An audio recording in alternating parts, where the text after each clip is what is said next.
এখানে ক্লাস 11 এবং 12 এর সমস্ত ভিডিও এক এক করে পেয়ে যাবে। দয়া করে সাবস্ক্রাইব করো। তাহলে আমরা দেখছি ফিজিক্স কোশ্চেন পেপার 1 এর কিভাবে সলিউশন করতে হবে দেখে নি। তো দেখো সেকশন 1 এক নম্বর কোশ্চেন আছে যে একটা ঘর্ষণহীন টেবিলে 2 কেজি ও 1 কেজি ভর সম্পন্ন দুটি ব্লক সংস্পর্শে আছে। যদি 2 কেজি ব্লকে 3 নিউটন বল প্রয়োগ করা হয় তাহলে তাদের মধ্যে সংস্পর্শজনিত বল কত হবে। তাহলে দেখো এখানে যে ছবিটা রয়েছে এখানে তার মানে 3 নিউটন বল প্রয়োগ হচ্ছে, তার জন্য এর ত্বরণটা যেটা হচ্ছে সেটাকে আমি ধরে নিচ্ছি যে কোন দিকে হচ্ছে। এই ত্বরণটাকে আমি ধরে নিচ্ছি যে এই দিকে ত্বরণ হচ্ছে, ঠিক আছে। দেখো আমি ধরে নিচ্ছি ত্বরণ হচ্ছে এই দিক বরাবর, ঠিক আছে। তাহলে এই দিক বরাবর যদি ওর ত্বরণ হয় তাহলে আমাকে দেখে নিতে হচ্ছে যে সেই ত্বরণের মানটা হচ্ছে এ, স্মল এ। তাহলে আমি প্রথম কি করছি যে 3 মানে যে বলটার জন্য 3 নিউটন মাইনাস এর উপর একটা সংস্পর্শজনিত বল, এই 2 কেজি 1 কেজির উপর একটা বল দিচ্ছে সেটাকে ধরছি স্মল এফ। আবার 1 কেজি 2 কেজির উপর নিউটনের তৃতীয় সূত্র অনুযায়ী একটা বিপরীত বল প্রয়োগ করছে সেটাও স্মল এফ, তাই তো। তাহলে 3 মাইনাস এফ ইকুয়াল টু হচ্ছে 2 ইন্টু এ এটা। আর পরেরটার ক্ষেত্রে কি হচ্ছে শুধুমাত্র এফ রয়েছে, তাহলে এফ এর জন্য হচ্ছে এ। তাহলে এখান থেকে আমি পেয়ে যাচ্ছি কি যে এ ইকুয়াল টু হচ্ছে 3/3, তার মানে হচ্ছে 1 মিটার পার সেকেন্ড স্কোয়ার। এটা পেয়ে যাচ্ছে আমি এর মান। তাহলে এর মান যদি আমি এইটা পেয়ে গেলাম তাহলে আমার এফ ইকুয়াল টু তাহলে কত হচ্ছে 1 নিউটন। তাহলে এফ আমি পেয়ে গেলাম 1 নিউটন। তাহলে অপশন কোনটা হচ্ছে, option B is the correct. Okay, এবার বলছি পৃথিবীর নিজ অক্ষের সাপেক্ষে আবর্তন বেগ কত হলে নিরক্ষরেখায় অবস্থিত কোনো বস্তু ওজনহীন হবে। তাহলে আমরা কি জানি নিরক্ষরেখায় কোনো একটা বস্তু অবস্থিত হলে তার ক্ষেত্রে জি কিভাবে বের করে, G lambda equal to G minus omega square R, তাই তো। তাহলে এইটা ওজনহীন মানে জিরো হতে হবে, জির মান তখনই M G equal to zero হবে, তাই তো। তাহলে তখনই বস্তুটা নিজেকে ওজনহীন বলে মনে করবে।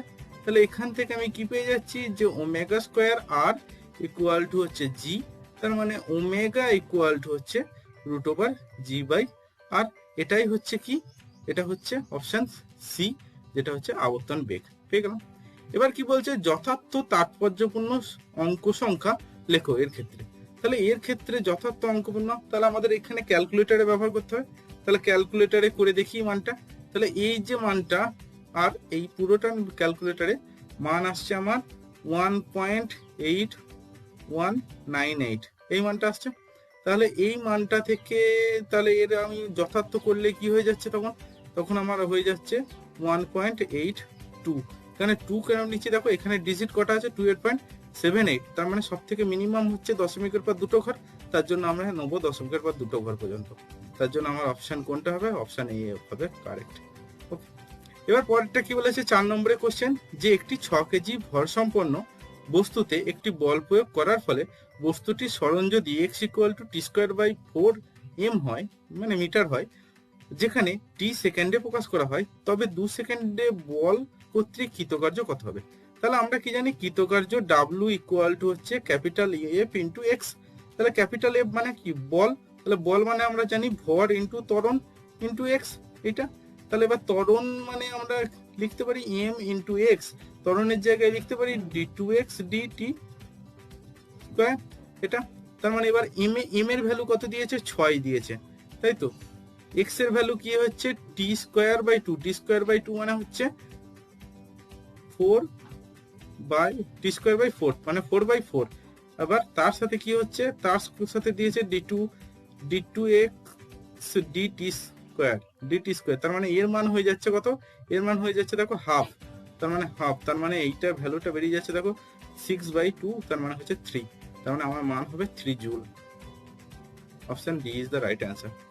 আবার এর ক্ষেত্রে দেখো, এর ক্ষেত্রে কি বলছে যে এফ এর সর্বাধিক যে মানের জন্য বস্তুটি গতিশীল হবে না, ঠিক আছে। তাহলে এই ক্ষেত্রে আমার এফটা দেখো একটা কোণ বরাবর কাজ করছে, ক্রিয়াশীল হচ্ছে, তার মানে এফ এর দুটো উপাংশ হয়ে যাচ্ছে, একটা হচ্ছে সমান্তরাল উপাংশ যেটা হচ্ছে এফ কস থিটা, আর একটা হচ্ছে ভার্টিক্যাল উপাংশ বা উলম্ব উপাংশ যেটা হচ্ছে F sine theta.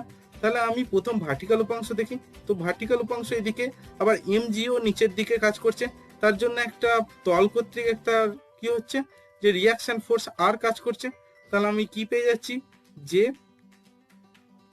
F sine 60 minus sorry plus MG minus কি হচ্ছে মাইনাস আর ইকুয়াল টু 0 এখানে পেয়ে যাচ্ছি। তাহলে এখান থেকে আমি কি পেয়ে যাচ্ছি, এখান থেকে আমি পেয়ে যাচ্ছি যে আর ইকুয়াল টু হচ্ছে এফ সাইন 60 প্লাস এমজি এটা। আবার এই ক্ষেত্রে কি হচ্ছে যে এফ কস থিটা মানে এফ কস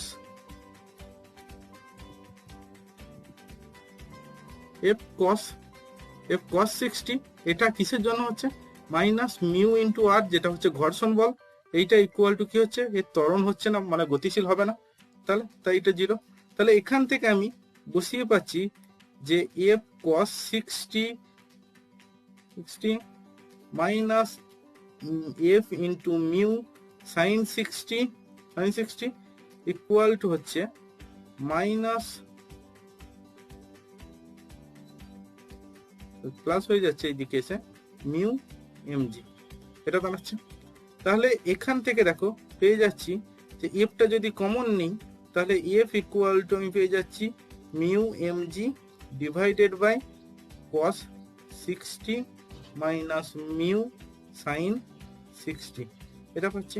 তাহলে দেখো মিউ এর মান কত দিয়েছে 1/2√3 এটা দিয়েছে, আর এম এর মান কত দিয়েছে, এম এর মান দিয়েছে √3 কেজি, আর জি হচ্ছে 10 এটা হলো ডিভাইডেড বাই cos 60 এর মান কত হচ্ছে আমরা জানি হাফ, মাইনাস আবার কি হচ্ছে মিউ এর মান 2√3 ইন্টু আর এর মান হচ্ছে √3/2 cos 60 এর মান sin 60 এর মান √3/2।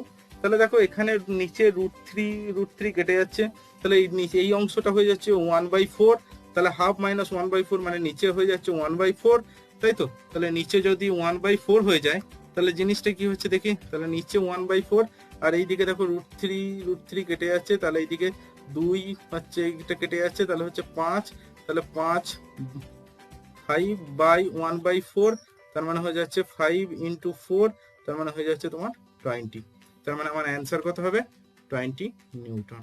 ওকে, এবার কি বলেছে যে দুটি ধাতুর দণ্ডের পার্থক্য সকল তাপমাত্রায় সমান। তাহলে আমি ধরে নিচ্ছি এখানে বলে দিয়েছে যে তাদের দৈর্ঘ্য যথাক্রমে L1 ও L2 এবং দৈর্ঘ্য প্রসারণ গুণাঙ্ক যথাক্রমে α1 এবং α2, তাহলে কি সম্পর্ক হবে। তাহলে আমি ধরে নিচ্ছি যে টি সময় পরে ওদের দৈর্ঘ্য হচ্ছে L1 প্রাইম আর আরেকটা দৈর্ঘ্য হচ্ছে L2 প্রাইম, তার মানে L1 prime minus L1 equal to হয়ে যাচ্ছে L1 ইন্টু α1t এটা হচ্ছে। আর পরেরটা হচ্ছে L2 প্রাইম যদি হয় টি তাপমাত্রা পর, এইটা মাইনাস L2 ইকুয়াল টু হচ্ছে L2 ইন্টু α2t। এবার কি বলেছে এইটা ইকুয়াল টু এইটা মানে সকল তাপমাত্রায় সমান, তাহলে এখান থেকে পেয়ে যাচ্ছে কি L1 α1t equal to L2 α2t। তাহলে এখান থেকে আবার পেয়ে যাচ্ছি দেখো α1 বাই α2 ইকুয়াল টু কি পেয়ে যাচ্ছি দেখো ইকুয়াল টু পেয়ে যাচ্ছি L2 বাই L1। এবার তাহলে সম্পর্কটা কি দাঁড়াচ্ছে দেখো, উল্টো হবে যদি লিখে দিয়ে L1 by L2 equal to দাঁড়াচ্ছে দেখো α2 বাই α1।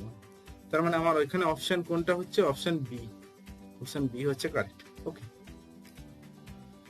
এবার কি বলেছে দেখো, এবার পরের কোশ্চেন দিয়েছে 7 নম্বর কোশ্চেনে কি দিয়েছে যে একটি সরল দোলগতির কণার সমীকরণ একটা দিয়েছে।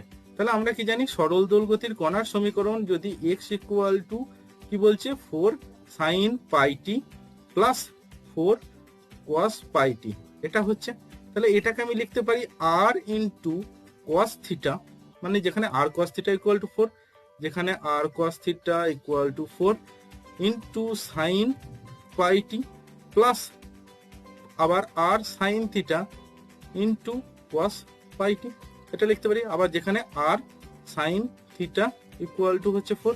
ওকে, তাহলে এই সমীকরণটা কি দাঁড়াচ্ছে দেখো sin a প্লাস b ফর্মুলায় যদি ফেলি তাহলে এটা হচ্ছে r sin πt plus theta. এটা সমীকরণটা হচ্ছে। তাহলে এটা একটা কি সরল দোলকের সমীকরণ। তাহলে এখান থেকে আমি দুটো যদি স্কোয়ার করে অ্যাড করি তাহলে কি হচ্ছে দেখো, আর স্কোয়ার ইকুয়াল টু দাঁড়াচ্ছে R square cos square theta plus R square sine square theta. যেহেতু cos square theta plus sine square theta equal to কি হয়, 1 হয়। তাহলে এখান থেকে আমি পেয়ে যাচ্ছি যে 4 স্কোয়ার প্লাস 4 স্কোয়ার, তার মানে কত হচ্ছে 16 প্লাস 16 মানে 32 পেয়ে গেলাম। তাহলে আর ইকুয়াল টু তাহলে কত হচ্ছে 4√2। তাহলে আমার অ্যান্সারটা কত বেরোচ্ছে, আমার অ্যান্সারটা বেরোচ্ছে সি। ঠিক আছে। এবার 8 নম্বরে কি দিয়েছে, যে একটি বস্তুর গতীয় সমীকরণ x প্লাস 2 টি স্কোয়ার, তার মানে x প্লাস 2 ইকুয়াল টু হচ্ছে টি স্কোয়ার, এটা দিয়েছে। আর একটা কি দিয়েছে, যে y ইকুয়াল টু হচ্ছে টি স্কোয়ার মাইনাস 4। তাহলে এখানে আমি টি স্কোয়ারের মানটা বসাই, তাহলে কি হচ্ছে দেখি, x প্লাস 2 মাইনাস 4, তার মানে হচ্ছে x মাইনাস 2। তার মানে দেখো y ইকুয়াল টু কি দাঁড়াচ্ছে, y equal to x minus 2। তাহলে এটা একটা কি সরলরেখার সমীকরণ বা স্ট্রেট লাইন ইকুয়েশন। তাহলে এটা আমি এ অপশন। ঠিক আছে। এবার কি বলছে, নাইট্রোজেনের প্রতি একক ভরের আপেক্ষিক তাপ যথাক্রমে সিপি ও সিডি। তাহলে এবার এটা স্থির চাপ ও স্থির আয়তন। তাহলে আমরা কি জানি, স্থির চাপ এবং স্থির আয়তনে CP minus CV equal to হয় আর বাই এম। এম হচ্ছে যেখানে মোলার মাস। ওকে। এবং নাইট্রোজেনের মোলার মাস কত আমরা জানি, নাইট্রোজেনের মোলার মাস হচ্ছে 28, তাহলে আর বাই 28, এটা হবে অ্যান্সার। তাহলে আমার অপশন কোনটা হচ্ছে, অপশন এ। ওকে। এবার বলছে একটি বদ্ধ নল ও একটি খোলা নলের মূল স্রোতের কম্পাঙ্ক সমান এবং নল দুটির দৈর্ঘ্যের অনুপাত হলো। তাহলে আমি ধরে নিচ্ছি যে একটা বদ্ধ নল এবং তাহলে বাতাসের বেগ যদি ভি হয়, তাহলে বদ্ধ নলের ক্ষেত্রে কম্পাঙ্ক nu one equal to V by কি হচ্ছে, বদ্ধ নলের ক্ষেত্রে হচ্ছে 2 ইন্টু L1। আর খোলা নলের ক্ষেত্রে কি হচ্ছে, খোলা নলের ক্ষেত্রে বদ্ধ নল খোলা নল, বদ্ধ নলের ক্ষেত্রে আমরা জানি 4 ইন্টু L1 আর নিউ 2 ইকুয়াল টু হচ্ছে ভি বাই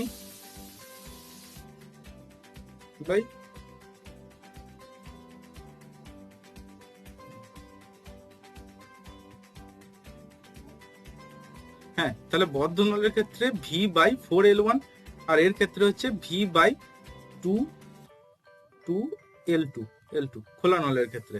তাহলে দুটো বলেছে সমান, তাহলে দুটো যদি সমান হয় তাহলে এখানে কি হয়ে যাচ্ছে দেখো, 4L1 ইকুয়াল টু 2L2, তার মানে L1 by L2 equal to দাঁড়াচ্ছে কি, যে 2/4, তার মানে 1/2, তার মানে 1:2 হবে অ্যান্সার।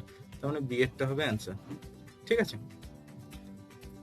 এবার কি বলছে, এবার বলছে যে M11টা M1 ও M2 ভর সম্পন্ন দুটি বস্তুর ভরবেগ সমান, তাদের গতিশক্তি যথাক্রমে E1 ও E2। তাহলে গতিশক্তির অনুপাত কি হবে, তাহলে আমরা জানি গতিশক্তি E ইকুয়াল টু হয় ভরবেগের স্কয়ার বাই M, এটা হয়। তাহলে এখানে E1 by E2 equal to কি দাঁড়াচ্ছে, P1 square by M1 divided by P2 square by M2, এটা দাঁড়াচ্ছে। এবার P1 আর P2 সমান, কারণ দুটি বস্তুর কি বলেছে, ভরবেগ সমান বলেছে। তার মানে এখান থেকে আমি কি পেয়ে যাচ্ছি, যে P1 P2 সমান যদি হয় তাহলে M2 বাই M1। তাহলে অপশন কোনটা হচ্ছে, অপশন হচ্ছে সি। ওকে। এবার বলছে কি, একটি সমষ্ণ লেখের নতি সর্বদাই কি বলছে, রুদ্ধতাপের নতির সঙ্গে সমান, রুদ্ধতাপের নতি অপেক্ষা বেশি, রুদ্ধতাপের নতি অপেক্ষা কম বা নির্ণয়যোগ্য নয়। তাহলে আমরা কি জানি, একটা রুদ্ধতাপের নতি কি হয়, গামা টাইমস অফ সমষ্ণ লেখের নতি, তাই তো। তাহলে কি হচ্ছে, রুদ্ধতাপের নতি অপেক্ষা কম হবে। এবার আবার কি বলেছে, যে এ একটা ভেক্টর দিয়ে দিয়েছে এক্স অক্ষের সাথে কি কোণ করবে। তাহলে এ একটা ভেক্টর দিয়ে দিয়েছে, তাহলে এ ভেক্টরের মানটা কি হচ্ছে দেখি। তাহলে এ ভেক্টরের মানটা যদি আমি দেখি, তাহলে এ ভেক্টরের মড ইকুয়াল টু কি হচ্ছে, √3 square plus √4 square plus √12 square. তার মানে 3 স্কয়ার মানে 9 প্লাস 16 প্লাস 144, তার মানে হয়ে যাচ্ছে √169, তার মানে ইকুয়াল টু হচ্ছে 13, তার মানে এর মানটা বেরোলো 13। তাহলে এবার আমরা কি জানি, যে যেখানে ডাইরেকশন কোসাইন সম্পর্কে পড়েছি, যে cos আলফা ইকুয়াল টু হচ্ছে কি হয়, x বাই আর এ হয়। তাহলে x বাই এ, তার মানে এখানে x এর মান কত হচ্ছে 3, তাহলে 3/13, তাহলে আলফা ইকুয়াল টু কত দাঁড়াচ্ছে, কোয়াস ইনভার্স 3/13। তার মানে আমার অপশন কোনটা হবে, C, option C, sorry option D, option D 3/13, option D হবে কারেক্ট অ্যান্সার। ওকে, আরে 14 নম্বরে কি বলেছে, পয়সন অনুপাতের তাত্ত্বিক মানের সীমা। তাহলে আমরা কি জানি, পয়সন অনুপাতের তাত্ত্বিক মান কিসের উপর, কোথা থেকে কোথায়, -1 থেকে 0.5, তার মানে এটা অপশন সি হবে কারেক্ট অ্যান্সার। ওকে, তাহলে এই কোশ্চেনগুলো আমরা দেখলাম। এবার আসছে আমাদের সেকশন 2 এর কোশ্চেন। তো দেখো সেকশন 2 এর কোশ্চেনে কি বলছে, যে একটি পেনের দৈর্ঘ্য 0.2 মিটার এবং 0.20 মিটার রূপে লেখার মধ্যে পার্থক্য কি। এখানে লেখার মধ্যে পার্থক্য হচ্ছে যে 0.2 আর 0.20, এই 20 মানে হচ্ছে 2 এর পর দেখো 0 হবে না 1 হবে সেটা আমরা কোনো ধারণা নেই। তার মানে এটার ক্ষেত্রে এরর বা ত্রুটি বেশি, আর এর ক্ষেত্রে ত্রুটির পরিমাণ কম। তার মানে এই সংখ্যাটা আমার কার্যত আরো বেশি অ্যাকিউরেট, আর এটা কম অ্যাকিউরেট, মানে এর অ্যাকিউরেসি বেশি বা যথার্থতা বেশি। ঠিক আছে, এবার বলছি তারপরের অথবা কোশ্চেনটা কি দিয়েছে, একের যে এমন 3টি পৃথক ভৌত রাশির নাম লেখো যাদের মাত্রীয় সংকেত m(l-1 t-2)। তাহলে এইটা কি মানে হচ্ছে, আমরা কি জানি বলের মাত্রা হচ্ছে m(l-t-2), আর সেইটা আর এখানে দেওয়া আছে l⁻⁻1, তার মানে আমার কি l স্কয়ার দিয়ে ভাগ করতে হচ্ছে। তার মানে আমরা কি জানি বল বাই ক্ষেত্রফল ইকুয়াল টু কি হয়, চাপ। তার মানে একটা কি হচ্ছে, একটা অ্যান্সার হচ্ছে চাপ, একটা হচ্ছে চাপ, আর একটা কি হচ্ছে, আর একটা আমরা জানি যে ইয়ং এর গুণাঙ্ক, ইয়ং গুণাঙ্ক মানে হচ্ছে পীড়ন বাই বিকৃতি। তাহলে পীড়নের মাত্রা কি, পীড়ন মানে হচ্ছে বিকৃতির কোনো মাত্রা নেই, মাত্রাহীন রাশি হয়। তাহলে পীড়ন মানে কি হচ্ছে, পীড়ন মানে হচ্ছে সাধারণত বল বাই ক্ষেত্রফল, তার মানে ইয়ং গুণাঙ্ক হচ্ছে আবার পীড়নও হচ্ছে। তাহলে 3টে আমার পৃথক ভৌত রাশি পেয়ে গেলাম, কি চাপ, ইয়ং গুণাঙ্ক এবং পীড়ন। ওকে, এবার বলছে চালকদের শেখানো হয় যে গাড়ির গতি দ্বিগুণ হলে থামানোর দূরত্ব n গুণ হতে হবে। তাহলে n এর মান কত হবে। তাহলে এখন দেখো আমরা কি জানি, সমীকরণ জানি যে এখানটায় লিখছি v² = u² - 2as। এটা হচ্ছে আমার যখন মন্দন নিয়ে গতিশীল। তাহলে v যদি 0 হয়ে যায় তাহলে কি হয়ে যাচ্ছে, দেখো u² = 2as, তাহলে বাই এটা কি হচ্ছে by 2a, s equal to এটা হচ্ছে, তাহলে s equal to u² / 2a হচ্ছে, তাই তো। তাহলে এখন আমার কি জানি এখান থেকে বা a ইকুয়াল টু যদি আমি করতাম তাহলে এইটা হয়ে যেত u² / 2s হতো, তাই তো। তাহলে আমার প্রযুক্ত বল ইকুয়াল টু হচ্ছে ভর ইনটু ত্বরণ, তার মানে এইটা ইকুয়াল টু আমি লিখতে পারি m * u² / 2s, এটা m u² / 2s। তাহলে m u² / 2s, এবার যদি u মানে বেগ যদি দ্বিগুণ হয় তাহলে f equal to ball equal to দুগুণ হচ্ছে, তাহলে বল ইকুয়াল টু দুগুণ হলে আমাকে এই s টা কত হতে হচ্ছে, তার মানে 2a² মানে হচ্ছে 4 গুণ, তখন 4 গুণ হলে তবে বলটা সমান হবে। তার মানে আমার এই ক্ষেত্রে কি হচ্ছে, n এর মান হচ্ছে আমার কত বেরোচ্ছে, n এর মান বেরোচ্ছে 4। ওকে, এবার তারপরে কি বলেছে, যে জমিতে নাঙল দিলে মাটির জল ধরে রাখতে সুবিধা হয় কেন। দেখো জমিতে নাঙল দিলে কি হয়, মাটির কণাগুলো ক্ষুদ্র ক্ষুদ্র ক্ষেত্রফলে ভেঙে যায়, এবং ক্ষুদ্র ক্ষুদ্র ক্ষেত্রফলে ভেঙে গেলে কি হয়, সেগুলোর মধ্যে জলের যে কৌশিক ক্যাপিলারি রাইজ বা কৌশিক নীতির অনুযায়ী কি হচ্ছে, মাটির সাথে জল ভালোভাবে শক্ত এটা থাকে এবং জলের পৃষ্ঠ টানের জন্য সেটা হয়। ওকে, তাহলে কি হচ্ছে, যে তাই জন্য আমাদের মাটিতে জল ধরে রাখতে সুবিধা হচ্ছে, ঠিক আছে। এবং যেটা হচ্ছে জলের ক্যাপিলারি রাইসের ধর্ম অনুযায়ী এটা কাজ করছে।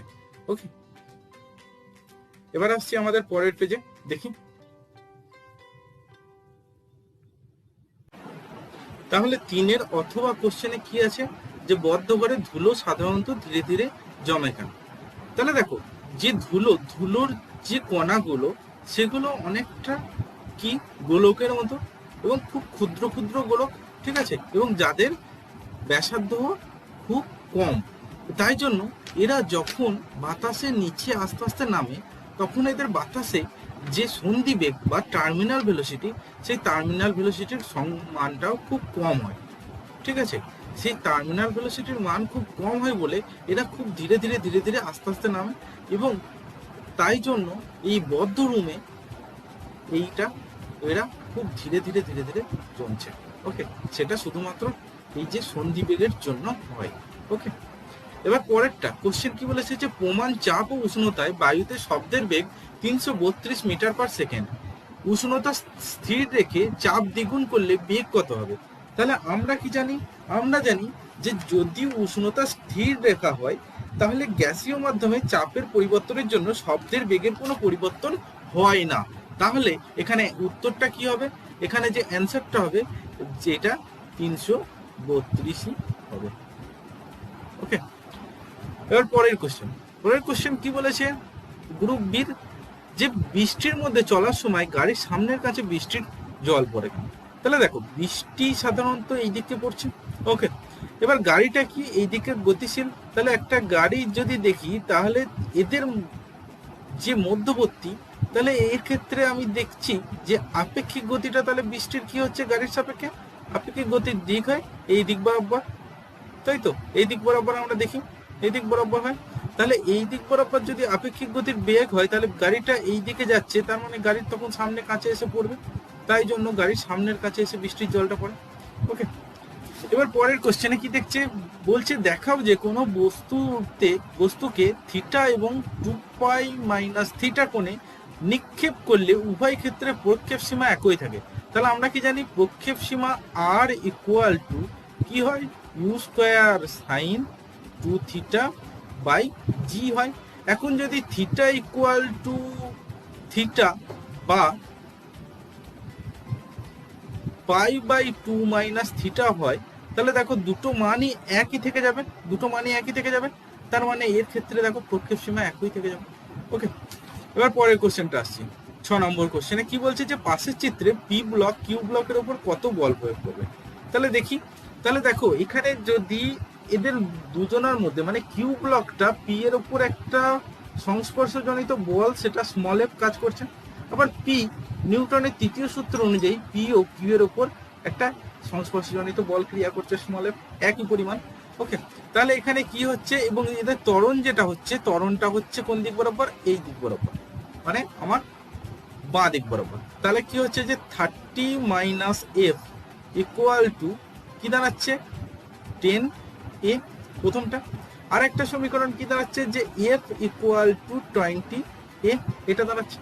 তাহলে এখান থেকে কি পেয়ে যাচ্ছি, দেখো এখান থেকে পেয়ে যাচ্ছি 30, এই সমীকরণটা থেকে f এর মানটা যদি বসাই তাহলে কি পেয়ে যাচ্ছি, দেখো 30 ইকুয়াল টু 30a, অর্থাৎ a ইকুয়াল টু হচ্ছে 1 মিটার পার সেকেন্ড স্কোয়ার, এটা দাঁড়াচ্ছে। তাহলে এইটা যদি দাঁড়ায় তাহলে f ইকুয়াল টু কি দাঁড়াচ্ছে, f ইকুয়াল টু দাঁড়াচ্ছে, দেখো f ইকুয়াল টু আমরা কি পেয়ে যাচ্ছি যে 20 নিউটন।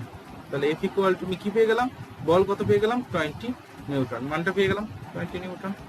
ওকে, এবার বলছে একটি মালগাড়ির 35টি কামরা আছে, এর সপ্তম অষ্টম কামরার সংযোগকারী দড়িতে টান 30তম ও 31তম কামরাকে যুক্তকারী দড়ির টানের সঙ্গে সমান হবে কি, ব্যাখ্যা করো।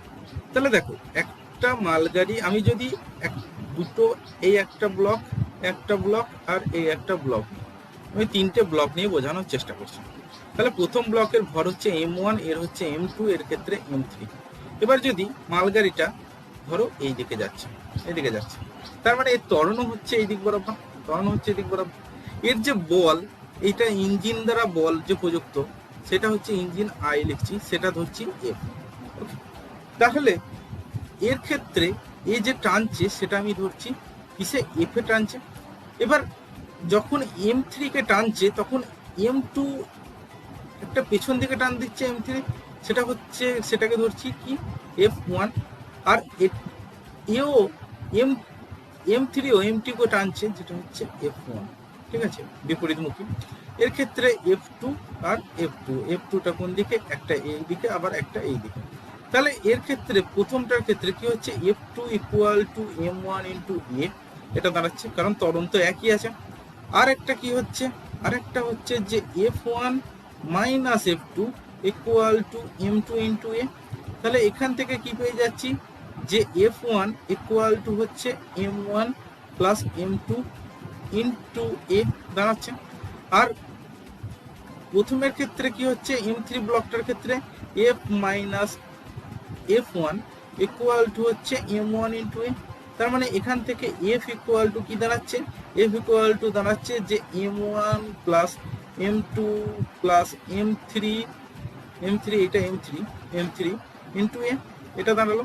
তার মানে দেখো প্রথমটার ক্ষেত্রে কি হচ্ছে, বলের মানটা বেশি, তার তুলনায় এই মানটা কম, আবার তার থেকে এই মানটা আরো কম। তার মানে এখানে কি বলেছে, সপ্তম ও অষ্টম সংযোগকারী দড়িতে যে টান হবে সেইটা অপেক্ষা এইটা, এই যে কামড়া 30 আর 31তম কামড়ার যুক্তকারী দড়ির টান এটা কম হবে, তাই তো? তাহলে 30-31-এর টানটা কম আর সপ্তম অষ্টমের টানটা বেশি। ওকে, এবার বলছে পয়সন অনুপাত কাকে বলে। পয়সন অনুপাত কাকে বলে এটা তোমরা সবাই জানো। পয়সন অনুপাত বলতে কি বোঝো, এটা কোন চ্যাপ্টারে, এটা হচ্ছে স্থিতিস্থাপকতা বা ইলাস্ট্রিসিটি চ্যাপ্টারের কোশ্চেন। তাহলে এখানে দেখো পয়সন অনুপাত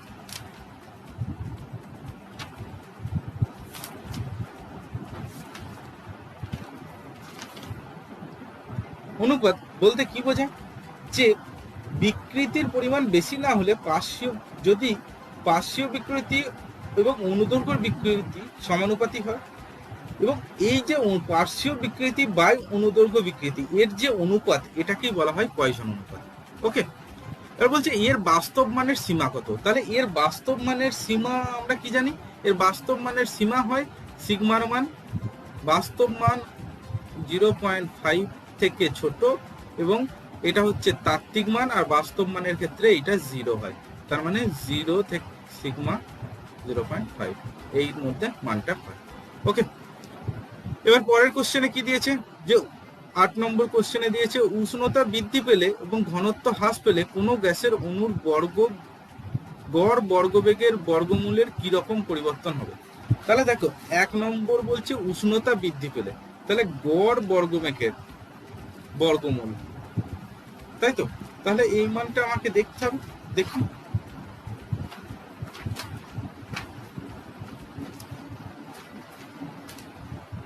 তাহলে দেখো আমাদের যে গড় বর্গবেগের বর্গমূল, সেই মানটা কিসের উপর নির্ভর করে, সেই মানটা নির্ভর করে যে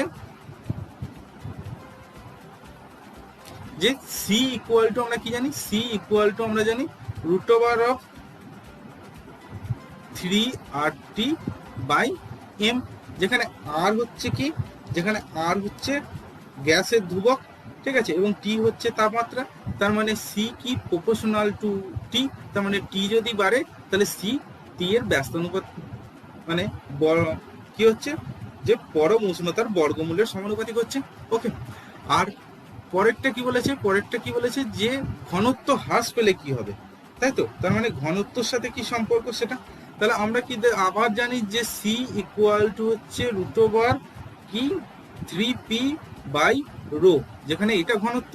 তার মানে এখান থেকে হচ্ছে সি প্রপোর্শনাল টু 1 বাই √ρ। তার মানে ঘনত্ব যদি হ্রাস পায় তাহলে এই মানটা বৃদ্ধি পাচ্ছে, তাহলে সি কি হবে, বৃদ্ধি পাবে। ওকে, এবার বলছে 0 ডিগ্রি উষ্ণতায় হাইড্রোজেন অণুর গতিশক্তি দিয়ে দিয়েছে, আদর্শ গ্যাস ধ্রুবকের মান দিয়ে দিয়েছে, তাহলে অ্যাভোগাড্রো সংখ্যার মান বের করো।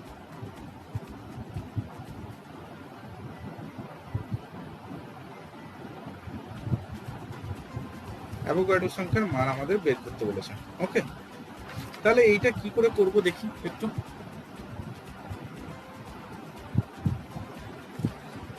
তাহলে এই যে আমার কি দিয়েছে, যে এই ই এর মান, তাহলে আমরা কি জানি, ই ইকুয়াল টু হচ্ছে 3/2 কেটি, 3/2 কেটি, তাই তো? আরেকটা কি জানি, আরেকটা জানি যে কে বাই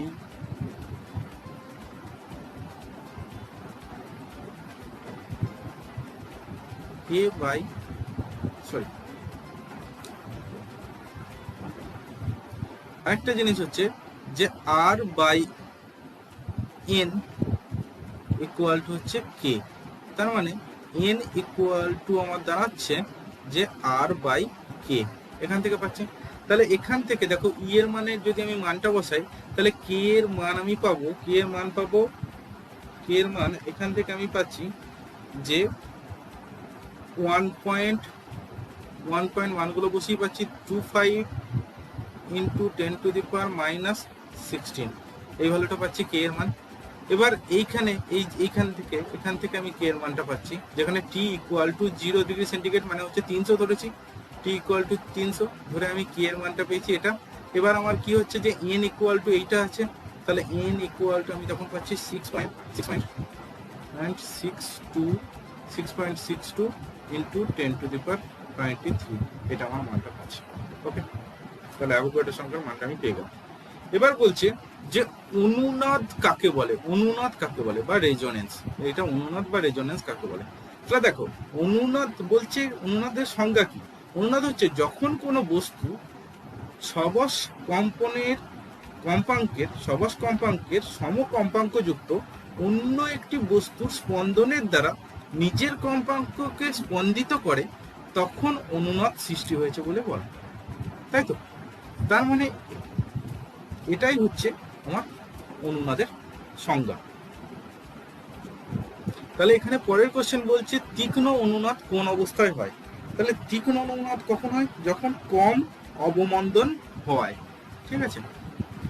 এবার পরের কোশ্চেনে দিয়েছে যে একটি সরল দোলগতির সমীকরণ যদি 2a + 8x = 0 হয়, তাহলে পর্যায়কালের মান কত হবে?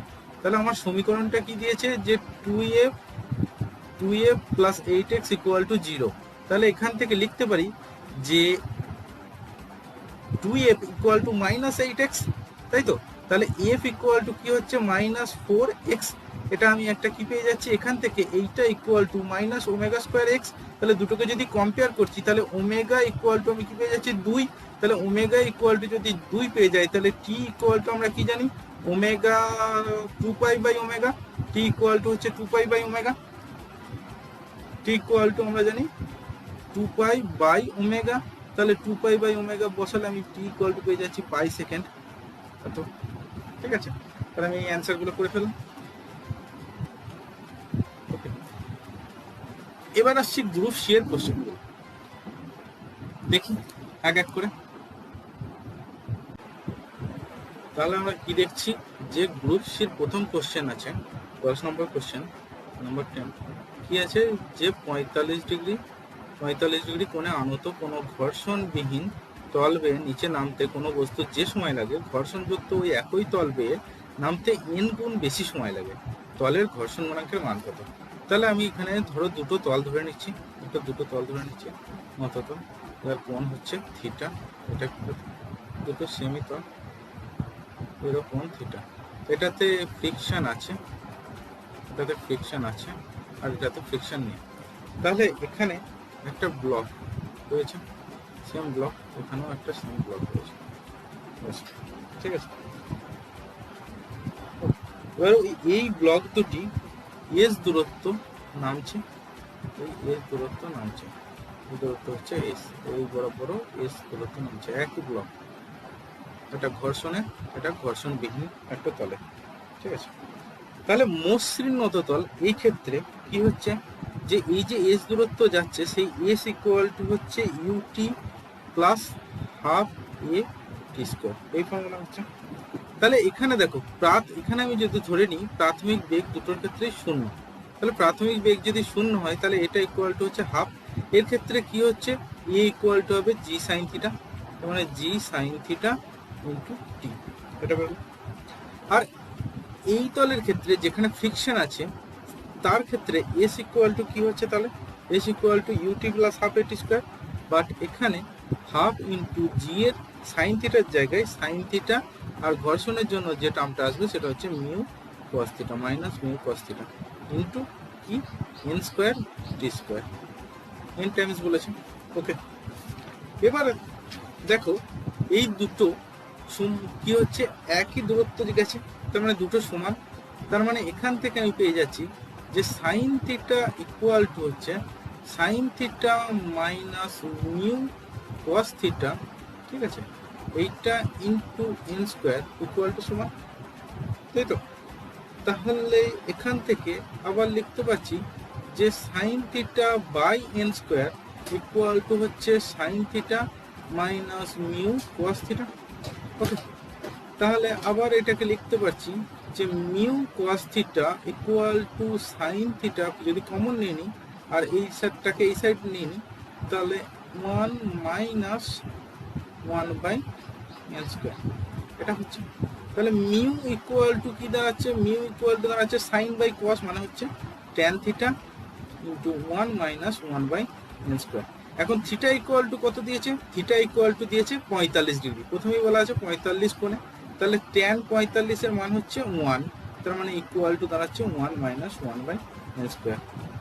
এটা আমার ভ্যালুটা বলবো, যেহেতু থিটা ইকুয়াল টু হচ্ছে 45 ডিগ্রি, তাহলে আমাকে মান লিখতে হবে এইভাবে। ওকে, এবার আসছি পরের কোশ্চেন।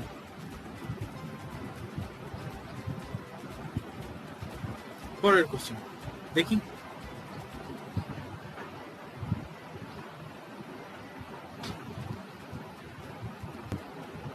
তাহলে পরের কোশ্চেনে কি আছে, কোশ্চেন নাম্বার 11 বলছে যে একটি বিস্ফোরণ কি বলছে, যে একটি পাথর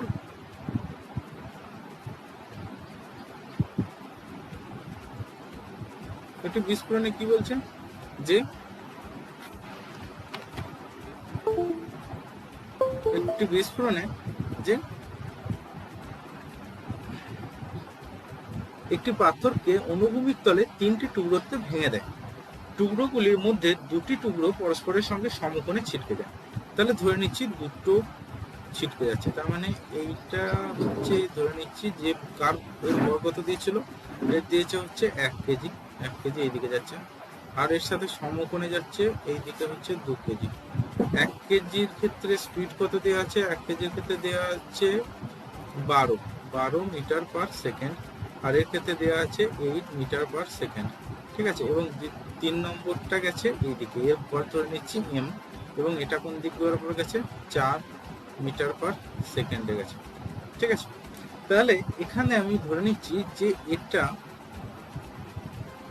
এই যে কোণটা, এটা হচ্ছে আমি থিটা, তাহলে এটা যদি থিটা হয় তাহলে এটা হচ্ছে 90 মাইনাস থিটা, এটা 90 মাইনাস থিটা। তাহলে এখানে দেখো কি সমীকরণ হচ্ছে, ভরবেগের সংরক্ষণ সূত্র অনুযায়ী আমি কি লিখছি, যে 12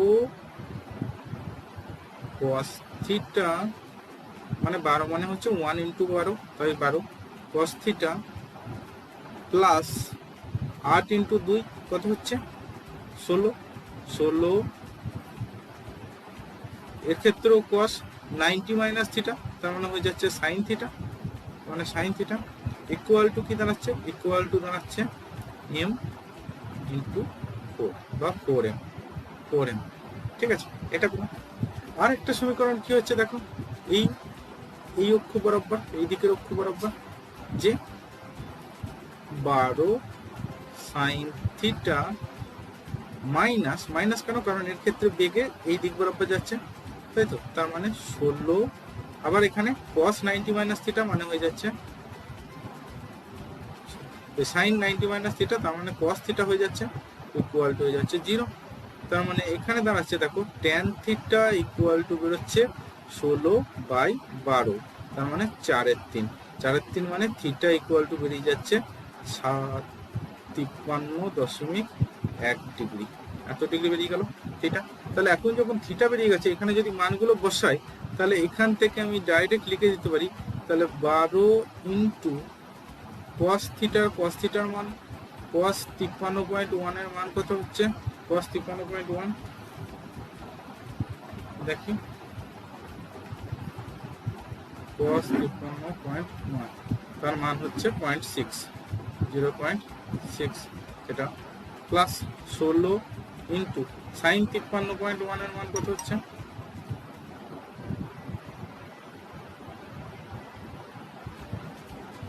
সাইন 53.1, তার মানে এর মান হচ্ছে 0.8 ইকুয়াল টু হচ্ছে 4m বা m ইন্টু 4, তার মানে এইটা ইকুয়াল টু লিখতে পারি m ইকুয়াল টু কি হয়ে যাচ্ছে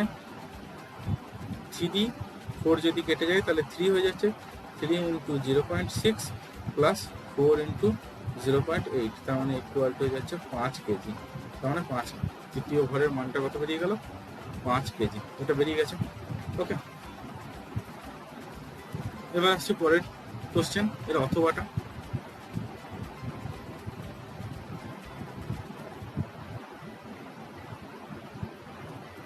ঠিক আছে। অথবাটা কি দেওয়া আছে যে যথাক্রমে 4 কেজি, 2 কেজি ও 1 কেজি ভরে 3টি ব্লক এ বি সি একটি ঘর্ষণহীন তলের পরস্পরের সঙ্গে আছে বা সংস্পর্শে আছে। এবার বলছে 4 কেজি ব্লকের ওপর 14 নিউটন বল প্রয়োগ করলে এ ও বি এর মধ্যে স্পর্শ বলটি কত হবে। তাহলে বলেছে কি যে এটা হচ্ছে এ, এর পাশে আছে বি, আর এর সাথে আছে সি, তাই তো। তাহলে হচ্ছে এ বি সি, এই দিকে হচ্ছে 14 নিউটন। তাহলে এই দিকে এর জন্য এর ক্ষেত্রে যে বল সেটাকে ধরছি F1। তাহলে এ বি এর উপর একটা বল প্রয়োগ করছে, সেটাকেও ধরছি F1। আবার বি সি এর উপর যদি F2 হয়, তাহলে সি বি এর উপরও সি বি এর উপরে F2 বল প্রয়োগ করছে। তাহলে এর ক্ষেত্রে মোট ত্বরণ কোন দিকে হচ্ছে, ত্বরণ হচ্ছে এই দিকে, যেদিকে বল প্রযুক্ত হচ্ছে। তাহলে প্রথমটার ক্ষেত্রে কি হচ্ছে 14 মাইনাস F1 ইকুয়াল টু হচ্ছে এ ব্লকের ভর কত দিয়েছে 4 কেজি, তার মানে 4A এটা। তারপর একটার ক্ষেত্রে কি হচ্ছে, তারপর একটা হচ্ছে F1 minus F2 equal to হচ্ছে দ্বিতীয়টার ভর কত আছে 2 কেজি, তার মানে 2A। আর তারপর একটা হচ্ছে F2 ইকুয়াল টু হচ্ছে অনলি A, এটা বলেছে। এবার বলেছি কি এ ও বি এর মধ্যে স্পর্শ বলটি, তার মানে আমাকে F1 এর মান বের চেয়েছে, তাই তো। তাহলে এখান থেকে আমি কি পেয়ে যাচ্ছি, এখান থেকে আমি পেয়ে যাচ্ছি যে F1 ইকুয়াল টু হচ্ছে 3 ইন্টু এ, এটা আমি পেয়ে যাচ্ছি F1 ইকুয়াল টু 3 ইন্টু এ। আবার এই সমীকরণে যদি বসাচ্ছি তাহলে কি হচ্ছে 14 ইকুয়াল টু হচ্ছে 4A প্লাস 3A, তার মানে এ ইকুয়াল টু আমি পেয়ে যাচ্ছি 2, এ ইকুয়াল টু 2। তাহলে এ ইকুয়াল টু 2 যদি পেয়ে যাই তাহলে 3 ইন্টু 2 মানে হচ্ছে 6 নিউটন। তাহলে আমার বলের মানটা কত পেয়ে গেলাম 6 নিউটন। ওকে, এবার আসছি পরবর্তী কোশ্চেন।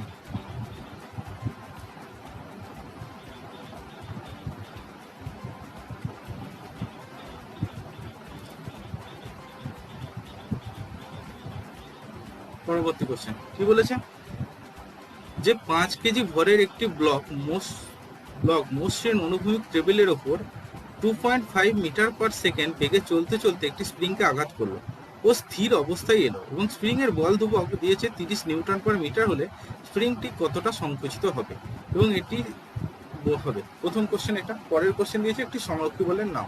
তাহলে একটি সংরক্ষী বলের নাম হচ্ছে কি মহাকর্ষ বল। ওকে, তাহলে এবার প্রথমের কোশ্চেনটা দেখি। তাহলে এখানে দেখো এই যে ব্লকটা এত বেগে চলতে চলতে স্থির হয়ে গেল, তার মানে ওর যে মোট গতিশক্তি সেটা সম্পূর্ণ কিসে স্প্রিং এর শক্তিতে ট্রান্সফার হয়ে গেল।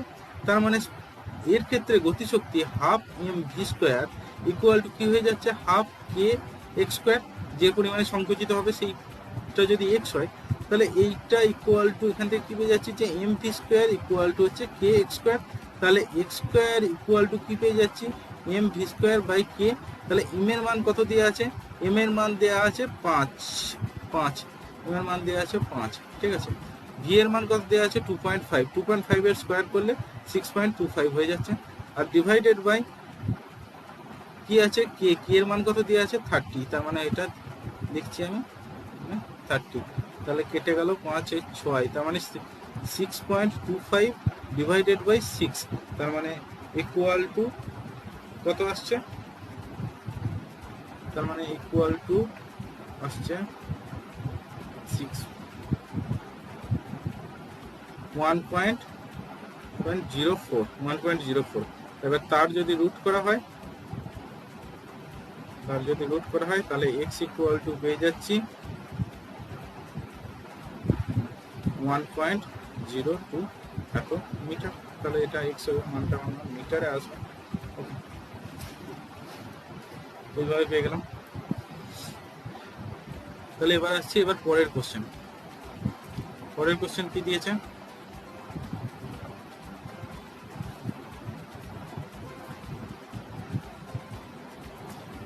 কি দিয়েছে, যে একটি বস্তুর গতিশক্তি 21% বৃদ্ধি পেলে ওর রৈখিক ভরবেগ শতকরা কতটা বাড়বে। কারণ আমরা কি জানি ই ইকুয়াল টু হয় গতিশক্তি হাফ এম ভি স্কোয়ার। তাহলে এটাকে লিখতে পারি কি পি স্কোয়ার বাই 2m, যেখানে রৈখিক ভরবেগ হচ্ছে পি, তাই তো। তাহলে পি স্কোয়ার ইকুয়াল টু হচ্ছে 2m ইন্টু ই, তার মানে পি ইকুয়াল টু হচ্ছে 2m ই, এটার রুট। ওকে, এখন কি, যে গতিশক্তি বৃদ্ধি পেয়েছে, তার মানে প্রথমে গতিশক্তি যদি U1 হয়, তাহলে পরের গতিশক্তি E2 ইকুয়াল টু হচ্ছে 1.21 ইন্টু U1, এত পার্সেন্ট বৃদ্ধি পেয়েছে, 21% বৃদ্ধি পেয়েছে, তাই তো? তাহলে পি, এখানে আমি দেখবো P2 by P1 equal to, তাহলে কি হচ্ছে, √2m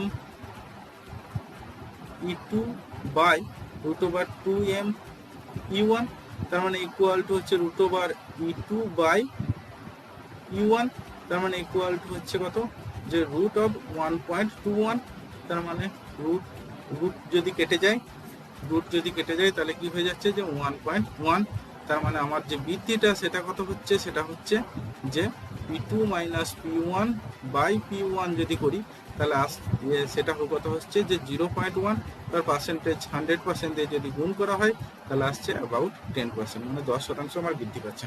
ওকে, এবার তারপরের কোশ্চেনে কি বলেছে, যে 1 ইভি শক্তিকে জুলে প্রকাশ করো। তাহলে আমরা কি জানি, 1 ইভি ইকুয়াল টু হচ্ছে 1.6 ইন্টু 10⁻⁻19 এত জুল। ওকে, এবার আসছি পরের কোশ্চেন।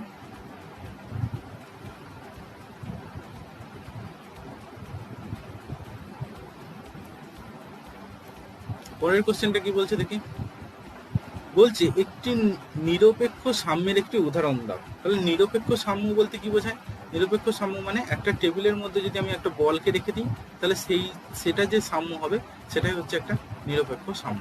ওকে, এবার বলছে একটি ঢিলকে উলম্বভাবে উপর দিকে ছুড়ে দিলে গতিপথের সর্বোচ্চ বিন্দুতে ক্ষণিকের জন্য থামে, ওই অবস্থায় কি ও সাম্যে থাকে?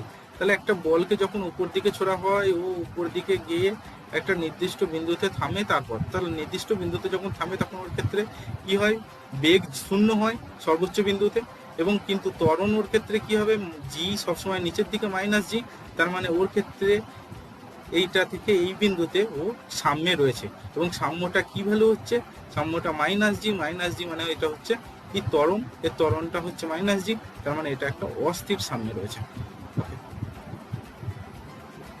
এবার পরেরটা কি বলেছে, 13 অথবা, যে 2 কেজি ভরের একটি চাকতির ব্যাসার্ধ দিয়ে দিয়েছে, ব্যাসার্ধ আর ইকুয়াল টু দিয়ে দিয়েছে কত, 0.5 মিটার। ওকে, এবার বলছে নিম্নলিখিত ক্ষেত্রগুলোতে এর যান্ত্রভ্রামকের মান নির্ণয় করো। বলছে ঘূর্ণন অক্ষ চাকতির কেন্দ্রগামী এবং তলের সাথে সমান্তরাল। তাহলে চাকতির ক্ষেত্রে আমরা যান্ত্রভ্রামক I ইকুয়াল টু কি জানি, যে ½ m r², তাহলে এবার তাহলে এখান থেকে আমি কি পেয়ে যাচ্ছি, যে ½ ইন্টু ভর কত দিয়েছে 2, তাহলে 2 ইন্টু 0.5 এর স্কোয়ার, তাই তো? তাহলে 2 কেটে গেল, 0.2 মানে 0.25 এত কেজি মিটার স্কোয়ার। এটা আমরা পেয়ে গেলাম যান্ত্রভ্রামকের মান প্রথম ক্ষেত্রে। দ্বিতীয় ক্ষেত্রে কি বলেছে, যে ঘূর্ণন অক্ষ চাকতির প্রান্ত বিন্দুগামী এবং তলের সঙ্গে সমকোণে অবস্থিত। প্রান্ত বিন্দুগামী মানে কোন দিক বরাবর, এইটা যদি চাকতি হয়, প্রথম কেসটা ছিল কেন্দ্র বিন্দুগামী, মানে এইরকম একটা অক্ষ ছিল, আর পরের কেসে হচ্ছে প্রান্ত বিন্দু, মানে এইভাবে স্পর্শক বরাবর। তাহলে এইটার মধ্যে এইটা কি ছিল, ব্যাসার্ধ আর, তাহলে এখান থেকে আমি কি পাচ্ছি, যে সমান্তরাল অক্ষ সমূহের উপপাদ্য থেকে পেয়ে যাবো, যে I প্রাইম ইকুয়াল টু হচ্ছে I plus m into r², তাই তো? তার মানে এইটা হয়ে যাচ্ছে 3/2 m r², তার মানে এখান থেকে পেয়ে যাচ্ছি 3 ইন্টু 0.25, তার মানে 0.75 কেজি মিটার। ওকে, ক্লিয়ার? এবার দেখি পরের কোশ্চেনটা।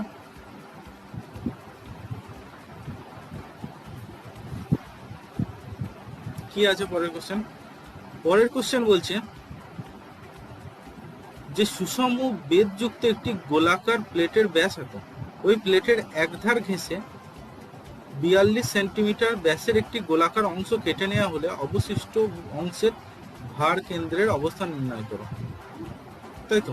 তাহলে দেখো, এইটা আমাদের আপাতত এখন সিলেবাসে নেই, তাহলে এইটা আমার এখন দেখাতে ওখানে। ওকে,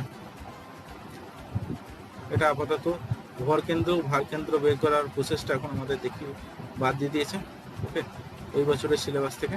তাহলে আমরা এটাকে বাদ দিয়ে এর অথবাটা দেখি। তাহলে এর অথবাই বলেছে, যে দুটি গোলকের ভর ও বহিঃব্যাসার্ধ সমান, একটি ফাঁপা ও একটি নিরেট, কোনটি চক্রগতির ব্যাসার্ধ বেশি হবে? তাই তো, তাহলে ফাঁপা গোলকের ক্ষেত্রে চক্রগতির ব্যাসার্ধ, তার আগে দেখে নিই জারদভ্রামক কি হয়। যদি একটা ফাঁপা গোলক হয়, এটা ফাঁপা গোলক আর এটা হচ্ছে নিরেট গোলক, ঠিক আছে, নিরেট গোলক, তাহলে এদের চক্রগতির ব্যাসার্ধের কি সমীকরণ সেগুলো একটু দেখি।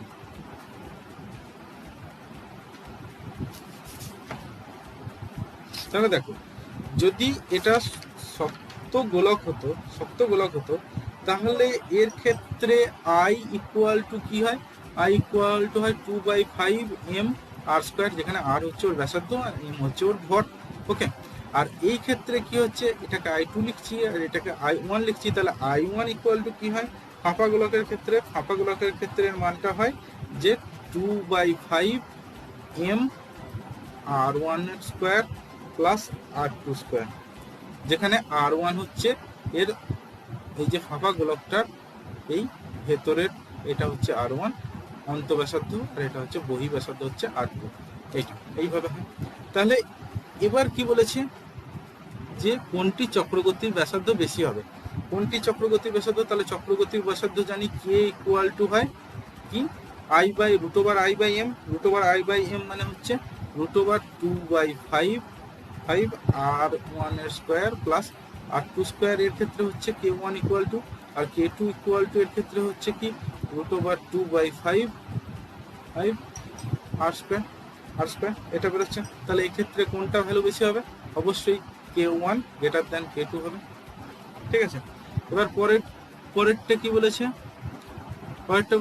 হঠাৎ সুতোটি কেটে দিলে, না, একটি বস্তুকে সুতোর সাহায্যে বৃত্ত পথে সমদ্রুতিতে ঘোরানো হচ্ছে, অর্থাৎ সুতোটি কেটে দিলে কৌণিক ভরবেগের কি পরিবর্তন হবে। তাহলে সুতোটা যখন একটা বৃত্ত পথে ঘোরানো হচ্ছে, মানে আর ব্যাসার্ধের একটা বৃত্ত পথে তাকে ঘোরানো হচ্ছিল, তাহলে তার তখন কৌণিক ভরবেগের মান ছিল l ইকুয়াল টু mgr। ওকে, এবার যদি একে হঠাৎ করে ছেড়ে দেওয়া হয় তাহলে কি হবে, স্পর্শক বরাবর গতিশীল হবে এবং তার কোন বেগে, সে ভি বেগেই গতিশীল হবে, কিন্তু সেই ক্ষেত্রে আর কত হবে, সেই ক্ষেত্রে মানে একটা সমান্তরাল অক্ষ বরাবর যদি যায় তাহলে সেই ক্ষেত্রে আর ইকুয়াল টু হয়ে যাচ্ছে ইনফিনিটি। তাহলে আর ইকুয়াল টু যদি ইনফিনিটি হয়ে যায় তাহলে কৌণিক ভরবেগ এল ইকুয়াল টু কি হয়ে যাবে, ইনফিনিটি, তার মানে অসীম হয়ে যাবে। ওকে, এবার আর পরের কোশ্চেন দেখি, 15 নম্বর।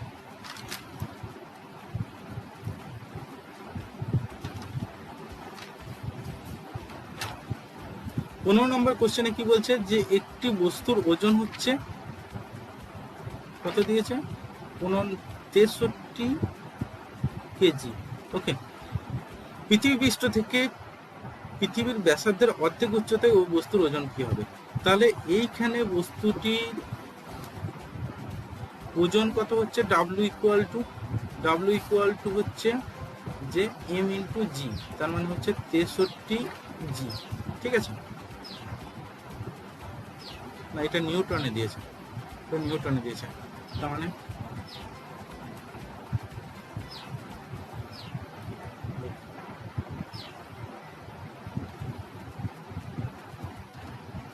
ওজনটা দেয়া আছে, তার মানে এটা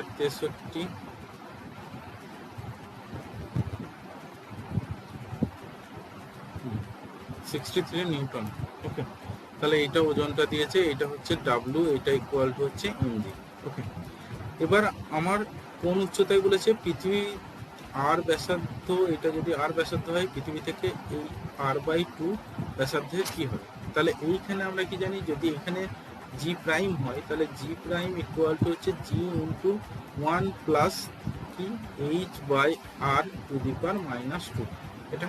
তাহলে এইখানে h ইকুয়াল টু r/2 যদি বসাই তাহলে এখানে কি হয়ে যাচ্ছে 1 প্লাস 1/2 ইন্টু, তার মানে ইকুয়াল টু জি ইন্টু কি হয়ে যাচ্ছে এটা, তার মানে হচ্ছে 4/9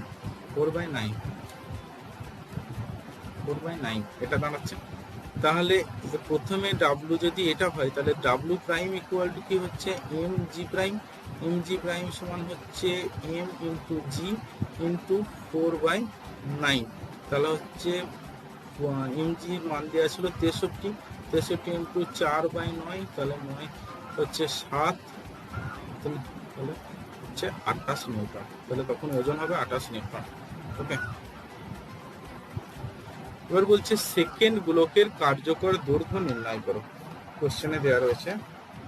ওকে, তাহলে দেখি সেকেন্ড গোলকের কার্যকর দৈর্ঘ্য।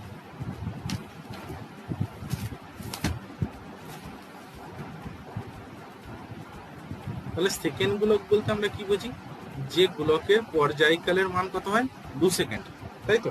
তাহলে সেকেন্ড গোলকের ক্ষেত্রে টি ইকুয়াল টু হচ্ছে 2 সেকেন্ড। তাহলে কার্যকর দৈর্ঘ্য কি হবে, আমরা কি জানি টি ইকুয়াল টু হয় 2 pi into root over L by G. ঠিক আছে, তাহলে এখান থেকে আমি কি পেয়ে যাচ্ছি, যে তার মানে হচ্ছে 1 বাই পাই ইকুয়াল টু হচ্ছে root over L by G. তাহলে এখান থেকে L by G equal to হচ্ছে 1 বাই পাই স্কোয়ার। তার মানে এল ইকুয়াল টু দাঁড়াচ্ছে জি বাই পাই স্কোয়ার, এটা দাঁড়াচ্ছে। এবার জি এর মান যদি 981 সেন্টিমিটার পার সেকেন্ড স্কোয়ার হয়, আর পাই স্কোয়ারের মান হচ্ছে 9.87, তাহলে ইকুয়াল টু দাঁড়াচ্ছে অ্যাপ্রক্সিমেটলি 99.39 সেন্টিমিটারের মতো। ওকে, তাহলে এটাই হচ্ছে কার্যকর দৈর্ঘ্য। এবার পরের কোশ্চেন কি দিয়েছে, 16 নম্বরে মহাকর্ষীয় ধ্রুবকের সঙ্গে পৃথিবীর গড় ঘনত্বের সম্পর্কটি লেখো।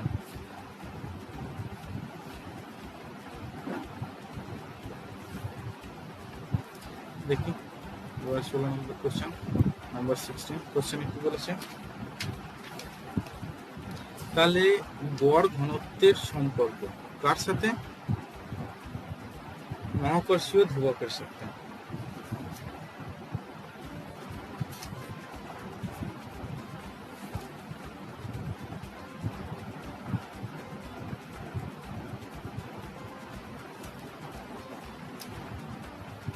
তাহলে দেখি মহাকর্ষীয় ধ্রুবকের সাথে, তাহলে দেখো যদি মহাকর্ষের পৃথিবীর গড় ঘনত্বকে আমি ধরে নিচ্ছি রো, পৃথিবীর গড় ঘনত্ব যদি রো হয়, তাহলে এইটা ইন্টু 4 পাই আর কিউব, এটাই হয়ে গেল পৃথিবীর ভর, তাই তো। এখন আমরা কি জানি, জি ইকুয়াল টু কি হয়, জি ইকুয়াল টু হয় G M by R square, এটা। তাহলে এই মানটা যদি বসাই, তাহলে G into 4/3 pi R cube into rho divided by R square, তাহলে এইটা কেটে যাচ্ছে। ওকে, তাহলে কি দাঁড়াচ্ছে, তাহলে রো ইকুয়াল টু দাঁড়াচ্ছে যে 3 এদিকে চলে এলো, তার মানে হচ্ছে 3g ডিভাইডেড বাই 4 ইন্টু জি পাই আর। হ্যাঁ, তাহলে এটাই হচ্ছে সম্পর্ক। ওকে, এবার বলছে দেখাও যে একটি উপগ্রহ প্রদত্ত সূত্রটি মেনে চলে, কক্ষপথের ব্যাসার্ধের ঘনফল এবং আবর্তনের পর্যায়কালের বর্গের অনুপাত ধ্রুবক। তার মানে এটা কোনখান থেকে বোঝাচ্ছে, এটা হচ্ছে কেপলারের তৃতীয় সূত্র, কেপলারের তৃতীয় সূত্র, তাই তো।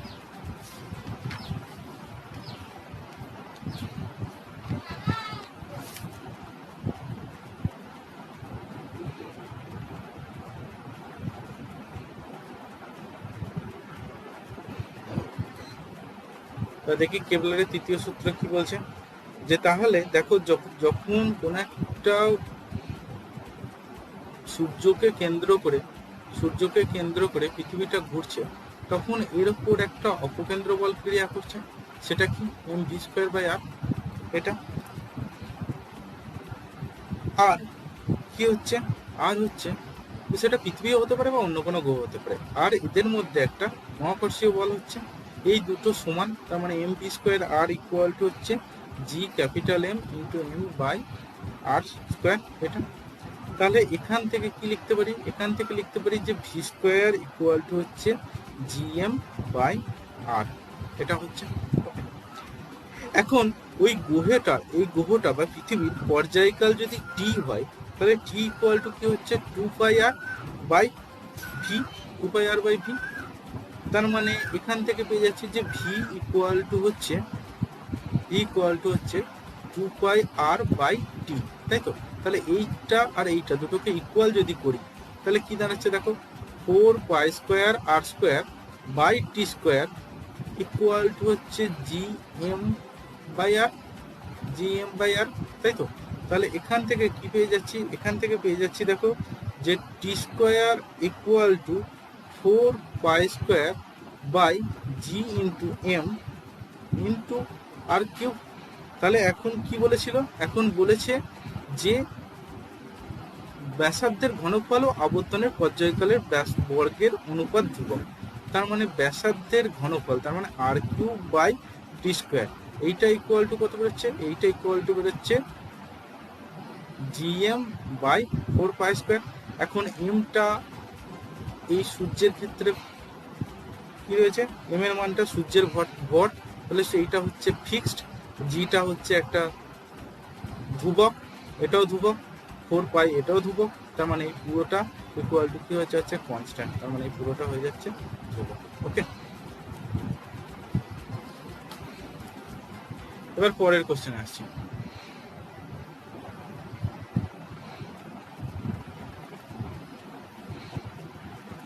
পরের কোশ্চেনে কি বলছে যে পৃথিবীর ভর ও ব্যাসার্ধ বর্তমান ভর ও ব্যাসার্ধের অর্ধেক হলে একদিনের কি হবে, তাই তো? তাহলে পৃথিবীর ক্ষেত্রে জড়তার ভ্রামক আই ইকুয়াল টু কি হচ্ছে, আমরা পৃথিবীকে একটা গোলক ধরছি, তাহলে গোলক ধরলে হবে এম আর স্কোয়ার, এটা, তাই তো? এবার বলেছে পৃথিবীর কি কি কমছে, ভরও কমছে, অর্ধেক হয়ে যাচ্ছে, আর ব্যাসার্ধও কমে যাচ্ছে, তার মানে আই টু ইকুয়াল টু হচ্ছে কি 2/5 m2 r2 স্কোয়ার। তাহলে এখন কি বলেছে, এখন বলেছে m2 ইকুয়াল টু হচ্ছে m1/2 R r2 equal to হচ্ছে r1/2, এটা বলেছে। তাহলে এখান থেকে কি পেয়ে যাচ্ছে 2/5 m1 ইন্টু r1 এর স্কোয়ার বাই 8 2 ইন্টু 8, এটা দাঁড়াচ্ছে, তাই তো? তাহলে এটা যদি দাঁড়ায় তাহলে এইটা ইকুয়াল টু হচ্ছে i1/8, মানে আগে যা ছিল তার থেকে 8 গুণ কমে যাচ্ছে।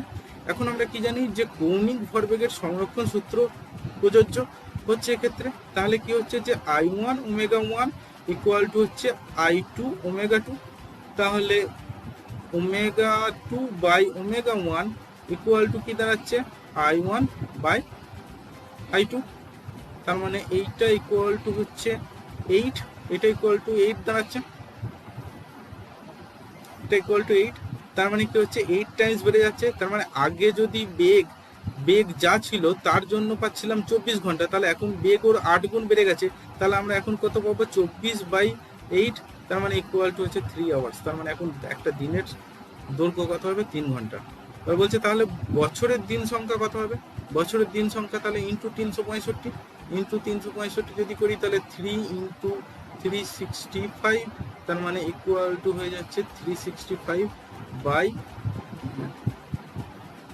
সেইভাবে করলে 365, এটাও 8 গুণ কমে যাচ্ছে 300, এইটা 365 8 গুণ কমে গেলে দাঁড়াচ্ছে কত দেখি ক্যালকুলেট করে, তাহলে 365 ডিভাইডেড বাই 8 ইকুয়াল টু হয়ে যাচ্ছে আমার কত 45 দিন 45.625 এত ডেজ, এতক্ষণ হয়ে যাবে।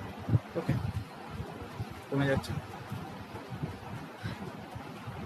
এবার আসছি 17 নম্বর question.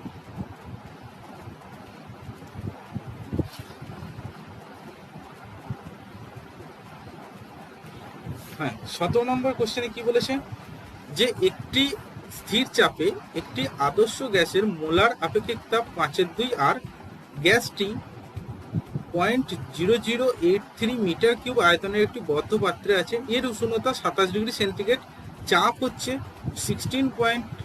1.6 into 10⁶ newton per metre square, গ্যাসটিকে 2.49 ইন্টু 10⁴ জুল তাপ সরবরাহ করলে গ্যাসের অন্তিম উষ্ণতা ও চাপ নির্ণয় করো, যা আর এর ভ্যালু দেওয়া আছে 8.3 জুল পার মোল পার কেলভিন। ওকে, তাহলে এখন দেখো ধরা যাক বদ্ধ পাত্রে n মোল আদর্শ গ্যাস আছে, তাহলে আদর্শ গ্যাসের পরিমাণ হচ্ছে n মোল। তাহলে আমরা কি জানছি যে পিভি আদর্শ গ্যাসের সমীকরণ PV equal to n into RT, তাই তো? তাহলে এখান থেকে আমি কি পেয়ে যাচ্ছি, যে এন ইকুয়াল টু পেয়ে যাচ্ছি PV by RT, PV by RT.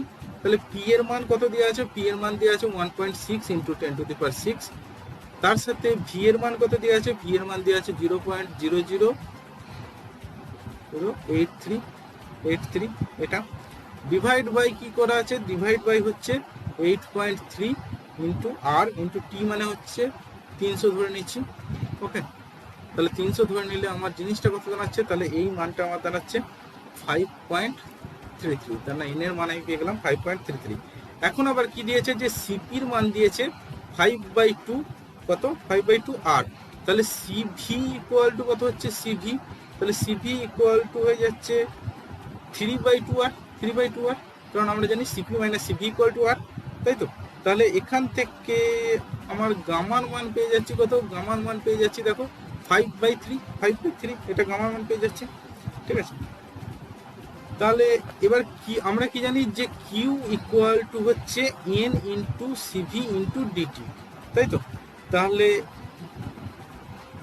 DT equal to কত দাঁড়াচ্ছে, ডিটি ইকুয়াল টু হচ্ছে যে কিউ এবং কত তাপ সরবরাহ করেছে, 2.49 ইন্টু 10⁴ এত জুল, ডিভাইডেড বাই এন এর মান কত আছে 5.33, সিভির মান কত বেরোচ্ছে, সিভির মান কত বেরোচ্ছে, সিভির মান বেরোচ্ছে 3/2 আর, তার মানে হচ্ছে এটা হচ্ছে 12.45 এর মতো, 2.45, তার মানে এখান থেকে পেয়ে যাচ্ছি এটা হচ্ছে 375.2 কেলভিন, এত পেয়ে যাচ্ছি। তাহলে অন্তিম উষ্ণতা কত হচ্ছে, তাহলে প্রাথমিক উষ্ণতা ছিল এখানে করেছিলাম 300K ধরে, 300K ধরে, তাহলে অন্তিম উষ্ণতা T2 ইকুয়াল টু 300 প্লাস এটা, তার মানে হচ্ছে 675.2 কেলভিন, এত হয়ে যাচ্ছে। ওকে, তাহলে অন্তিম উষ্ণতা পেয়ে যাচ্ছে। এবার আমার কি বলেছে, যে অন্তিম চাপটারও কত হবে, তাহলে আমি ধরে নিচ্ছি যে অন্তিম চাপ হচ্ছে P2, তাহলে কি হচ্ছে, যে P1/T1 ইকুয়াল টু হচ্ছে P2/T2, তাই তো। তাহলে এখান থেকে P2 ইকুয়াল টু কি হচ্ছে, P2 ইকুয়াল টু হচ্ছে P1 ইন্টু T2/T1, আর মানটা যদি বসাই, মানটা দেখো বসালে আমার পেয়ে যাচ্ছি 3.6 into 10⁶ newton per metre square. Okay, তাহলে আমি মানটা পেয়ে গেলাম এইটা। হ্যাঁ, এবার পেজ নাম্বার 3 নম্বর পেজে কোশ্চেনগুলো দেখছি। কি দেখছি, যে প্রথমে আছে 17 অথবাতে যে গ্যাসের চাপের ধারণা গতিতত্ত্বকে ব্যাখ্যা করো। তাহলে এটা তোমরা সবাই বই থেকেই পেয়ে যাবে, যে এই সমীকরণটা, যে P equal to 1/3 rho C square, এই সমীকরণটার প্রমাণ। তো এটা একটু দেখা। ওকে, এবার বলছে আরএমএস বেগ বলতে কি বোঝো। তাহলে আরএমএস বেগ বলতে কি বোঝায়, যে কোনো অণুর, গ্যাসের অণুর বেগের বর্গমূলের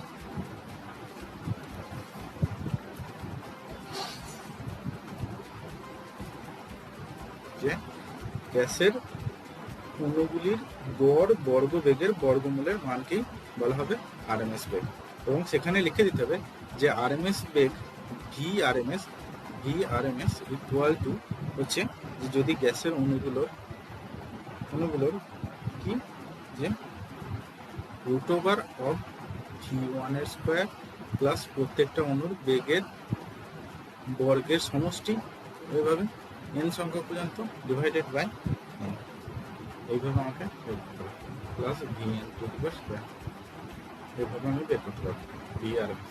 তো এই সমীকরণটা যদি লিখে দেওয়া হয় তাহলে নাম্বারটা পাওয়া যাবে। এবং বলার সাথে সাথে কি বলতে হবে, যে গ্যাসের অণুগুলির গড় বর্গবেগের বর্গমূলের মানকেই বলা হবে আরএমএস বেগ। এবার পরের কোশ্চেনটা আসছে 18 নম্বরে। 18 নম্বরে কি আছে, বিকিরণ সম্পর্কিত স্টিফানের সূত্র হতে বিবৃত করো। এটা তো বই থেকেই পেয়ে যাবে, এবং এটা এবছরের সিলেবাস থেকে বাদ দিয়েছে, তো এটা সম্পর্কে আর পড়ছি না। তো ওটাই বাদ দিয়ে দিচ্ছি কোশ্চেনটা, এটা স্টিফান অঙ্ক। এবার দ্বিতীয়টা দেখো, অথবাটা কি বলছে, যে অথবাতে বলেছে দ্বিপরমাণু গ্যাসকে স্থির চাপে উত্তপ্ত করা হলো, এবং উত্তপ্ত করা হলে কি হচ্ছে, যে ডিডব্লিউ আর ডিডব্লিউ অনুপাতটি নির্ণয় করো, এটা আমাকে বলেছে, তাই তো। তাহলে এখানে কি বলেছে দ্বিপরমাণু গ্যাসের ক্ষেত্রে সিপি বাই সিভি মান কত হয়? সিপি বাই সিভির মান সেটা হয় 1+2 ওর ডিগ্রিজ অফ ফ্রিডম। তাহলে দুটো পরমাণুর ক্ষেত্রে ডিগ্রিজ অফ ফ্রিডম কত? দুটো পরমাণু, তার মানে এর ক্ষেত্রে তিনটে, এর ক্ষেত্রে তিনটে, এর ক্ষেত্রে একটা কনস্ট্যান্ট -1, তার মানে 3 + 3 -1 মানে 5। তার মানে এখানে হচ্ছে 1+2/5, তার মানে ইকুয়াল টু হচ্ছে 7/5, তার মানে অ্যাবাউট 1.4। ওকে, তাহলে এইটা আমরা পেয়ে গেলাম গামার মানটা। তাহলে এর ক্ষেত্রে সিপির মান কি হচ্ছে? সিপির মান, তাহলে এর ক্ষেত্রে সিপির মান বেরোচ্ছে আমার 7/2R, 7/2R, R CV equal to বেরোচ্ছে 5/2R, 5/2R। ওকে, 5/2R, এটা আমি পেয়ে গেলাম সিপি সিভি। এবার আমরা কি জানি? এবার আমরা জানি যে ডিইউ বা ডেল্টা ইউ যেটা বলছে, ডেল্টা ইউ বা ডেল্টা কিউ সমান আমরা কি জানছি? ডেল্টা কিউ সমান হয় CP into DT, CP into DT. আবার ডেল্টা ইউ সমান হচ্ছে, ডেল্টা ইউ সমান হয় যে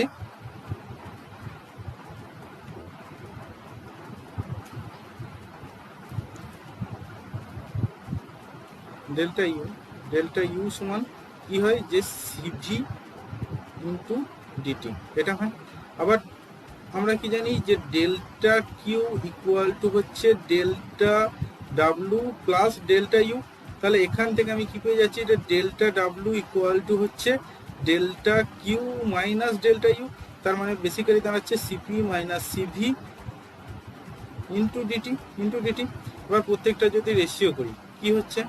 যে D Q is to delta U is to delta W, তার মানে কি দাঁড়াচ্ছে? যে প্রথম হচ্ছে 7/2 আর is two 5/2 R is to dT কেটে আছে, আর এটা হচ্ছে আর, এটা আর, কারণ CP minus CV equal to R, তার মানে এখান থেকে পাচ্ছি 7:5:2। তাহলে এটা আমার প্রযুক্ত মানটা। এবার তারপরের কোশ্চেনটা কি বলেছে? তারপরের কোশ্চেনটা বলছে যে এই যে গ্রাফটা দিয়েছে পিভি ডায়াগ্রাম, তো পিভি ডায়াগ্রামে কি বলেছে? যে আবদ্ধ প্রক্রিয়াটিকে ভিটি ডায়াগ্রামে লিখতে, তাই তো? তাহলে ভিটি ডায়াগ্রামে লিখতে গেলে আমাকে কি করতে হচ্ছে দেখিনি। তাহলে এটাকে বাদ দিই,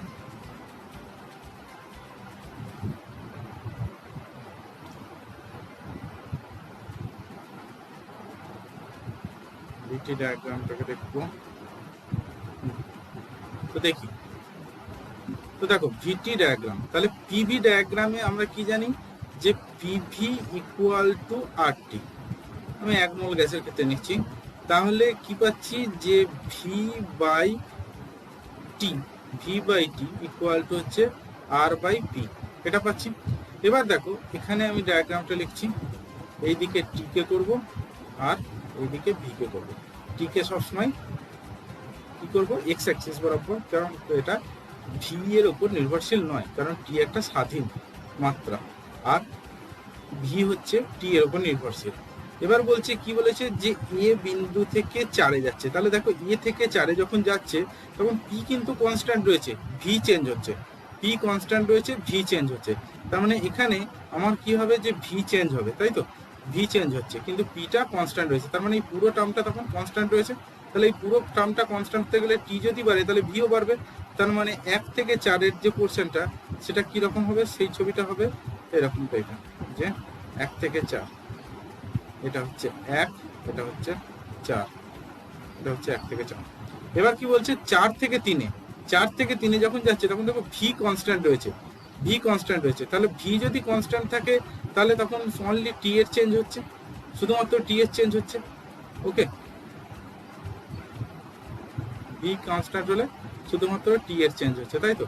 তার মানে এখানে কি হচ্ছে? শুধুমাত্র টি এর চেঞ্জ হচ্ছে। তাহলে দেখি টি এর চেঞ্জটা কি হচ্ছে। তাহলে এই যখন এইদিকে টি এর চেঞ্জটা আছে, এটা 3 নম্বরে। আবার দেখো 3 থেকে 2, 3 থেকে 2 কি? 1 থেকে 4-এ যাওয়ার উল্টো প্রসেস, তার মানে এখানেও পিটা কনস্ট্যান্ট, তাহলে এটা 3 থেকে 2-এ। আবার কি বলেছে? 2 থেকে 1, 2 থেকে 1-এও ভি কনস্ট্যান্ট রয়েছে, তার মানে ইউতে করে। তার মানে ডায়াগ্রামটা হচ্ছে এরকম, এইটা হচ্ছে ডায়াগ্রামটা। ওকে,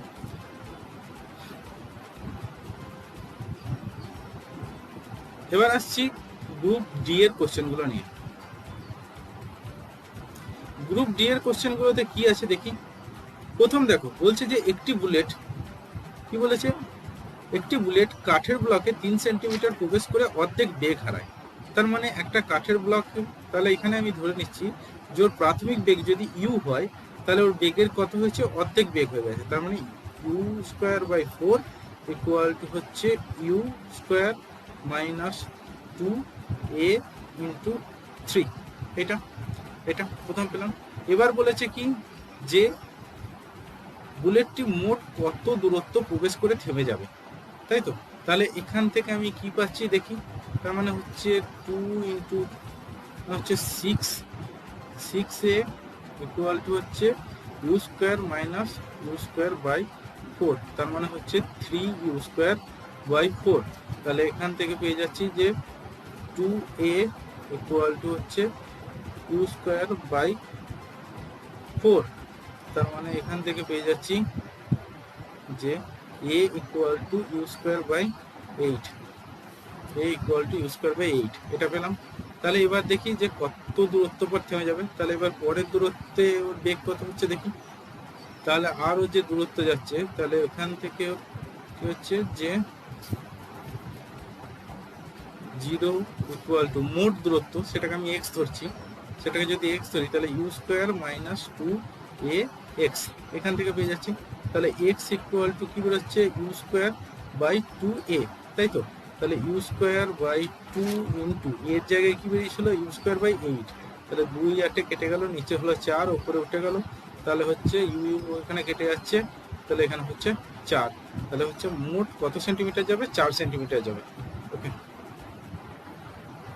এবার হচ্ছে পরের যে প্রমাণটা।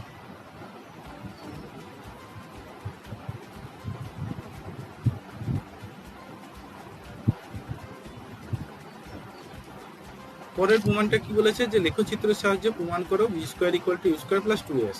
তাহলে দেখি লেখচিত্র একটা ড্র করি। এখানে কোন লেখচিত্র করব, এখানে টাইমের সাথে বা টি এর সাথে ভি এর লেখচিত্র, মানে ভিটি লেখচিত্র ড্র করব।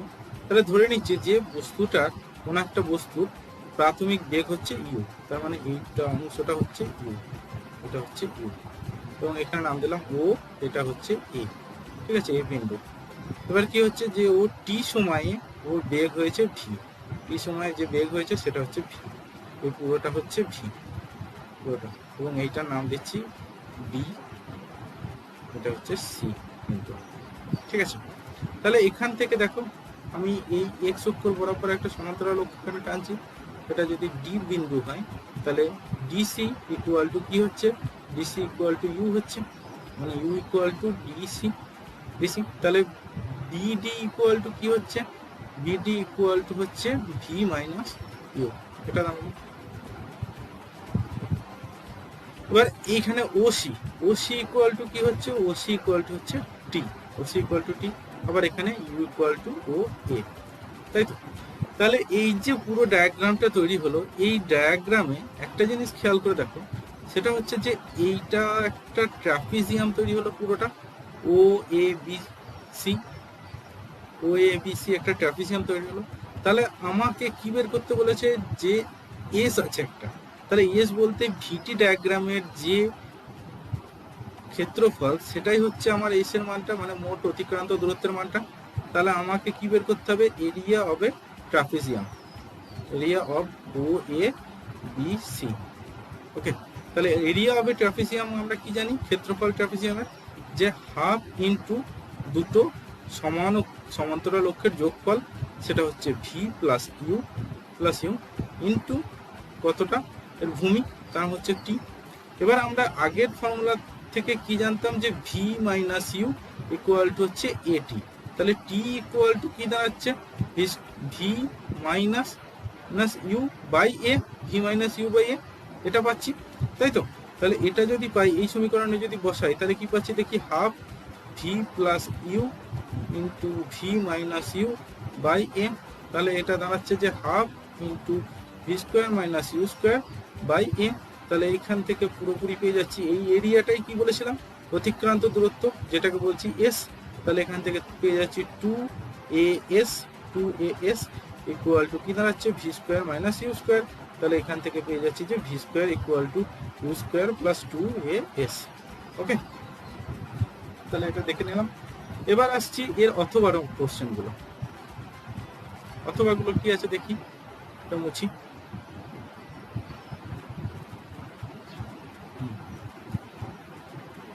কি দিয়েছে, যে সমতরণে গতিশীল একটি কণা টি সময়ে এস দূরত্ব এবং পরবর্তী টি প্রাইম সময়ে এস প্রাইম দূরত্ব অতিক্রম করলে দেখাও যে কণাটির ত্বরণে A equal to 2s prime by T prime minus S by T by T prime plus T, তাই তো? তাহলে এখানে আমার কি সমীকরণ ব্যবহার করতে হবে, যে S equal to UT plus half A T square, এই সমীকরণটি ইউজ করবো, যেখানে ইউ হচ্ছে কণাটির প্রাথমিক বেগ। ওকে, আর পরবর্তী সময় তাহলে মোট দূরত্ব কত হচ্ছে, মোট দূরত্ব এস প্রাইম। ওকে, তাহলে এইটা ইকুয়াল টু মোট সময় কত হচ্ছে, টি প্লাস টি প্রাইম, তার মানে টি প্রাইম প্লাস হাফ ইন্টু এ টি প্লাস টি প্রাইমের হোল স্কোয়ার, এটা পেল। তাহলে এখান থেকে এস প্রাইমের মানটা কি হচ্ছে, যে S plus S prime minus S, তাই তো? তাহলে এখান থেকে পেয়ে যাচ্ছি U T prime plus half into A, এটা কি হয়ে যাচ্ছে দেখো, এটা হচ্ছে টি প্রাইমের square plus 2t into T prime, কারণ এই টার্মটা বাদ চলে যাচ্ছে।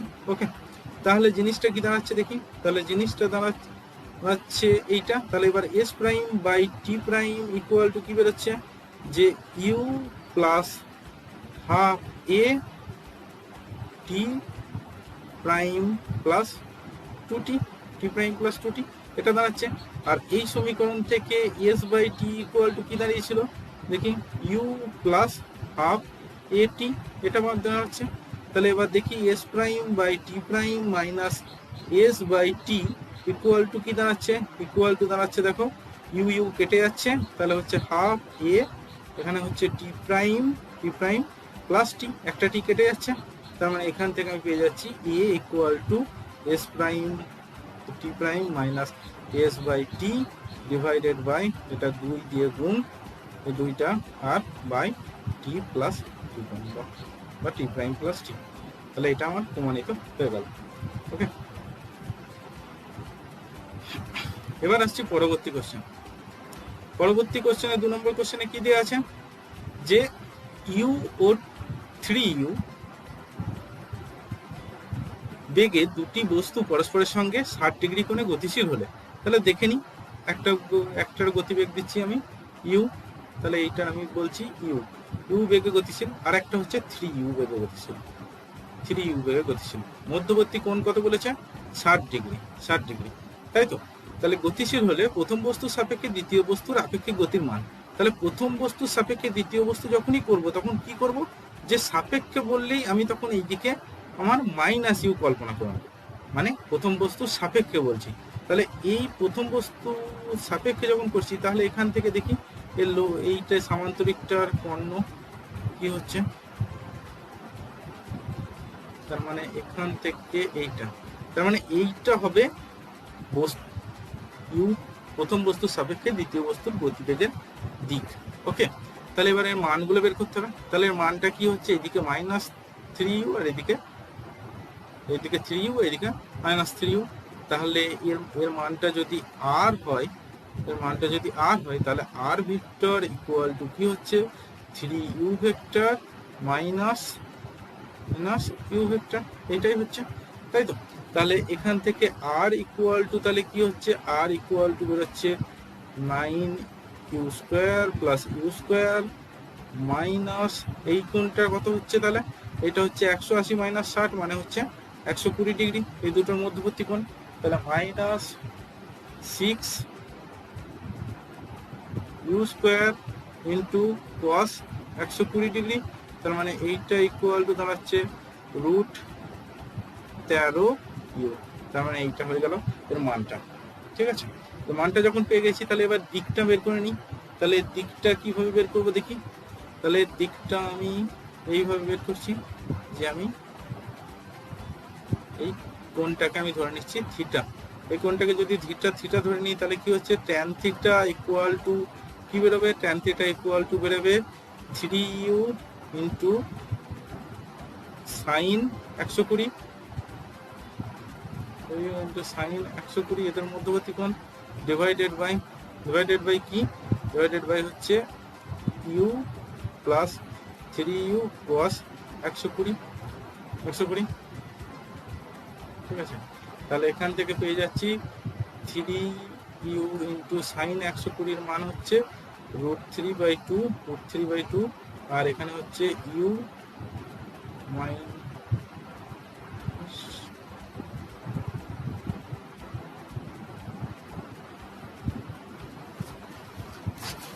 cos 120 মান হচ্ছে -12, তাই তো। তাহলে -3/2, মানে হচ্ছে প্লাস -3u/2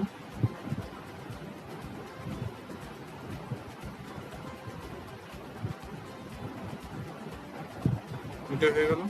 তাহলে এখান থেকে পেয়ে যাচ্ছি যে 3√3 বাই ইউ কেটে যাচ্ছে, তার মানে হচ্ছে 3√3, এটাই পাচ্ছি -3√3 এরকম পাচ্ছি। তাহলে এখান থেকে আমি থিটার মানটা পেয়ে যাব, ঠিক আছে। এইভাবে বের করে নিতে হবে। এবার আসছি পরেরটা।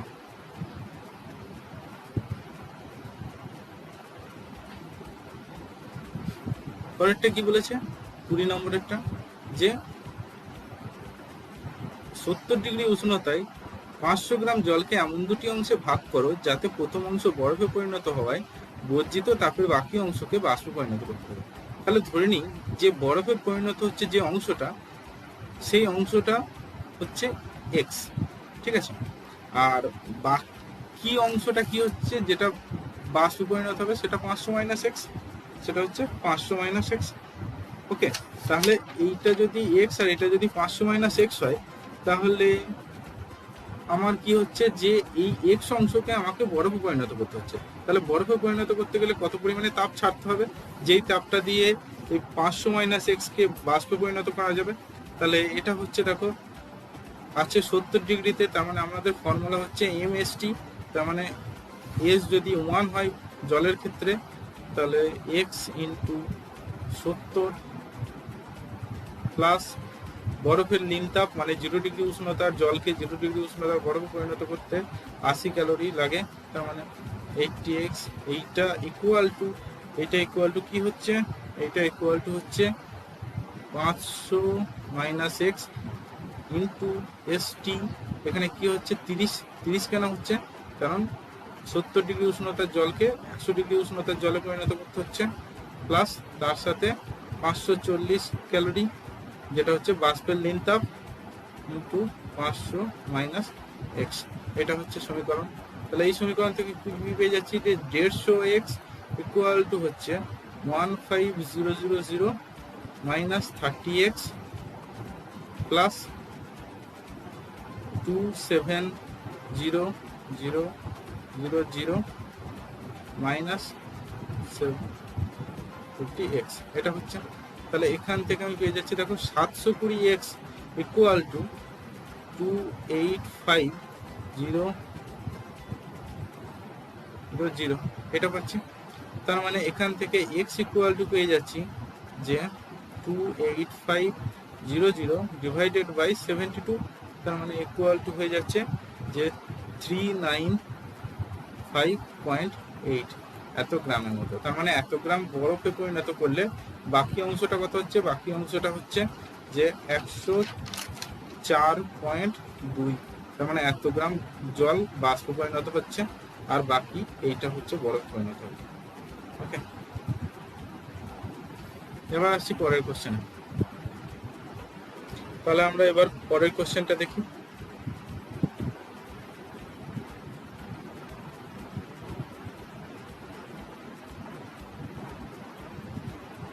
পরের কোশ্চেনটা কি বলেছে, যে প্রমাণ করো ওয়াই অঙ্গনাঙ্কের একটি ক্যাপিটাল এল দৈর্ঘ্যের তার এল দৈর্ঘ্য বৃদ্ধিতে সঞ্চিত স্থিতিশক্তির ঘনত্ব এটা। ওকে, তাহলে আমরা কি জানি ইয়ং গুণাঙ্ক ইকুয়াল টু কি হয়, যে পীড়ন মানে হচ্ছে এফ বাই এ বাই কি হয় এল বাই এল, এটা হয় বিকৃতি, পীড়ন বাই বিকৃতি। তাহলে এখান থেকে কি পেয়ে যাচ্ছি যে এফ ইকুয়াল টু কি পাচ্ছি, এফ ইকুয়াল টু পাচ্ছি যে Y into A into small L by L, এটা পাচ্ছি। ওকে, তাহলে এবার বলছে যে তারের সামান্য দৈর্ঘ্য বৃদ্ধি যেটা হয়েছে সেটা যদি ডিএল হয়, তাহলে সেই পরিমাণের জন্য কৃতকার্য ডিডব্লিউ ইকুয়াল টু কি হচ্ছে এফ ইন্টু ডিএল, তার মানে হচ্ছে Y A L DL by L, এটা। ওকে, তাহলে এখন তারের পূর্ণ দৈর্ঘ্য বৃদ্ধি এল করতে কত কৃতকার্য করতে হচ্ছে, মোট কৃতকার্য ডাব্লু, সেটা হচ্ছে যে ইন্টিগ্রেশন অফ ডিডব্লু, তার মানে হচ্ছে ওয়াই এ বাই ক্যাপিটাল এলটা বেরিয়ে গেল, তাহলে হচ্ছে এল স্কোয়ার বাই 2, এটা পাচ্ছি, তাই তো। তাহলে এখানে কি বলেছে যে এই যে মানটা, এই যে কৃতকার্যটা, এটাই বস্তুটিতে স্থিতিশক্তি হিসাবে সঞ্চিত হচ্ছে, তার মানে এইটা ইকুয়াল টু হচ্ছে half Y A L square by L, এটা পেয়ে গেলাম। এবার বলছে যে কি বের করতে বলেছে, যে স্থিতিশক্তি ঘনত্ব বলতে কি বোঝাচ্ছে, স্থিতিশক্তি ঘনত্ব মানে হচ্ছে যে পরিমাণে শক্তি বাই ওর আয়তন ভি, তার মানে হচ্ছে ডাব্লু বাই ভি, তার মানে এখানে ভি ইকুয়াল টু কি হচ্ছে এ ইন্টু এল, তার মানে হচ্ছে half into Y into L by L, তাহলে এটা আমার পেয়ে যাচ্ছি মানটা। কিন্তু এখানে দেখো দুটো স্কোয়ার রয়েছে, তো এই মানটা একটু প্রবলেম আছে, এটা কোশ্চেনটাই, এটা একটু ঠিক করে নিও। ওকে, এবার পরের কোশ্চেনটা দেখছি, ওই অথবা কি আছে যে 25 সেন্টিমিটার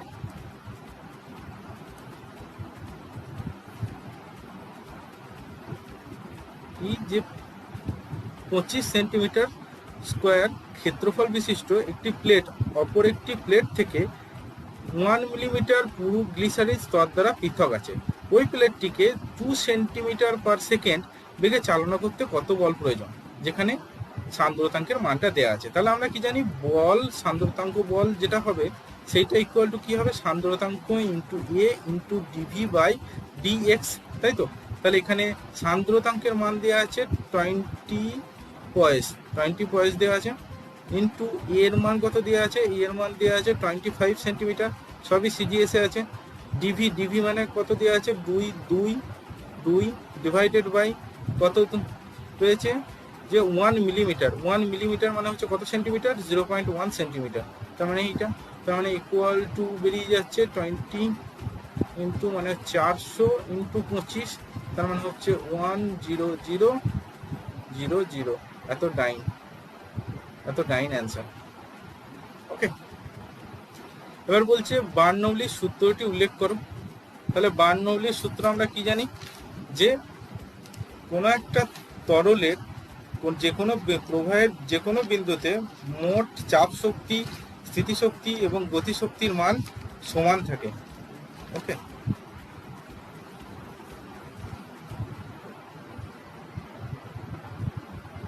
তাহলে বিবৃতিটা কি বলা যেতে পারে, যে ধারারেখ প্রবাহ হলে তরলের যে কোনো বিন্দুতে চাপ শীর্ষ, উচ্চতা শীর্ষ এবং বেগ শীর্ষের যোগফল ধ্রুবক।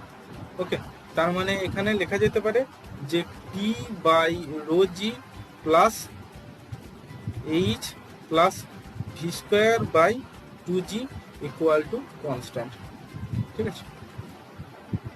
এবার পরের কোশ্চেন কি দেওয়া আছে, যে বেগ শীর্ষ বলতে কি বুঝো, বেগ শীর্ষ মানে টার্মিনাল ভেলোসিটি।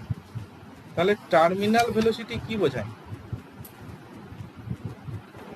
তাহলে টার্মিনাল ভেলোসিটি বা বেগ শীর্ষ হচ্ছে সেই বেগ যে বেগের পরে কোনো ধারারেখ প্রবাহ অধারারেখ প্রবাহে পরিণত হয়, অর্থাৎ স্ট্রিমলাইন মোশন টার্বুলেন্ট মোশনে পরিণত হয়, ঠিক আছে। এবার লাস্ট কোশ্চেন কি আছে, যে একটি দুমুখ খোলা নলের মূল সুরের কম্পাঙ্ক এফ, কত দিয়েছে এফ, দেখি পরেরটা। তাহলে দুমুখ খোলা নলের ক্ষেত্রে আমরা কি জানি, যে এফ ইকুয়াল টু কি হবে, কম্পাঙ্ক এফ ইকুয়াল টু হবে বেগ বাই 2L, এটা হবে, তাই তো। এবার কি বলেছে, যে এটিকে জলে লম্বভাবে অর্ধেক নিমজ্জিত করলো, তার মানে এখন L/2 হয়ে গেল। তার মানে এখন যে কম্পাঙ্ক সেটা হচ্ছে V বাই কি হচ্ছে অর্ধেক নিমজ্জিত করেছে, তার মানে এটা এখন তখন এক মুখ বদ্ধ হয়ে যাচ্ছে, তার মানে বদ্ধ মুখ নলের হয়ে যাচ্ছে, বদ্ধ নল হয়ে যাচ্ছে, তার মানে 4L/2 হয়ে যাচ্ছে, তার মানে ইকুয়াল টু হচ্ছে V/2L, তার মানে ইকুয়াল টু F, তার মানে এখন যে কম্পাঙ্ক হবে সেটা F-ই থাকবে। ওকে, এবার বলছে পরের কোশ্চেন যে স্বরকম্প কাকে বলে, তাই তো। তাহলে স্বরকম্প ডেফিনেশনটা দেখি। বলছে কাছাকাছি কম্পাঙ্কের এবং সমপ্রবল্যের দুটি শব্দ তরঙ্গ উপরিপাত হয়ে যে লব্ধি তরঙ্গ সৃষ্টি করে তার কোনো বিন্দুতে মোট প্রাবল্য পর্যায়ক্রমে বাড়ে এবং কমে, এবং উপরিপাতিত শব্দের প্রাবল্যের এই ওঠানামাকেই বলা হয় স্বরকম্প। ওকে, এবার তারপরে কোশ্চেনটা কি দিয়েছে, তারপরে কোশ্চেনটা দিয়েছে যে দুটো সমীকরণ দিয়েছে, যে y1 ইকুয়াল টু দিয়েছে a into sine omega 1 into T, আর পরেরটা দিয়েছে y2 equal to a sine omega two T plus alpha, এরকম একটা দুটো তরঙ্গ দিয়েছে। এবার বলছে এর ক্ষেত্রে স্বরকম্পর মান নির্ণয় করতে। তাহলে এর ক্ষেত্রে প্রথমটার ক্ষেত্রে যদি কম্পাঙ্ক n1 হয় তাহলে n1 ইকুয়াল টু হচ্ছে ওমেগা 1/2 পাই, আর পরেরটার ক্ষেত্রে যদি n2 হয় তাহলে n2 ইকুয়াল টু হচ্ছে ওমেগা 2/2 পাই। ওকে, তাহলে স্বরকম্প মানে কি হচ্ছে যে n2 মাইনাস n1, তার মানে এইটা ইকুয়াল টু হচ্ছে ওমেগা 2 মাইনাস ওমেগা 1/2 পাই, এটাই হচ্ছে স্বরকম্পের মান। ওকে, এবার পরের কোশ্চেনটা কি দিয়েছে, পরের কোশ্চেন অথবা 1 নম্বরের কোশ্চেনটা দিয়েছে যে দেখি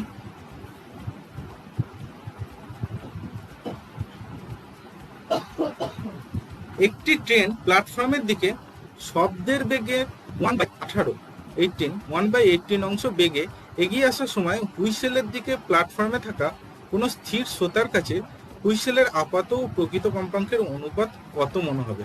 তাহলে আমরা জানি আপাত কম্পাঙ্ক নিউ1 ইকুয়াল টু প্রকৃত কম্পাঙ্ক ইন্টু V/V-VS।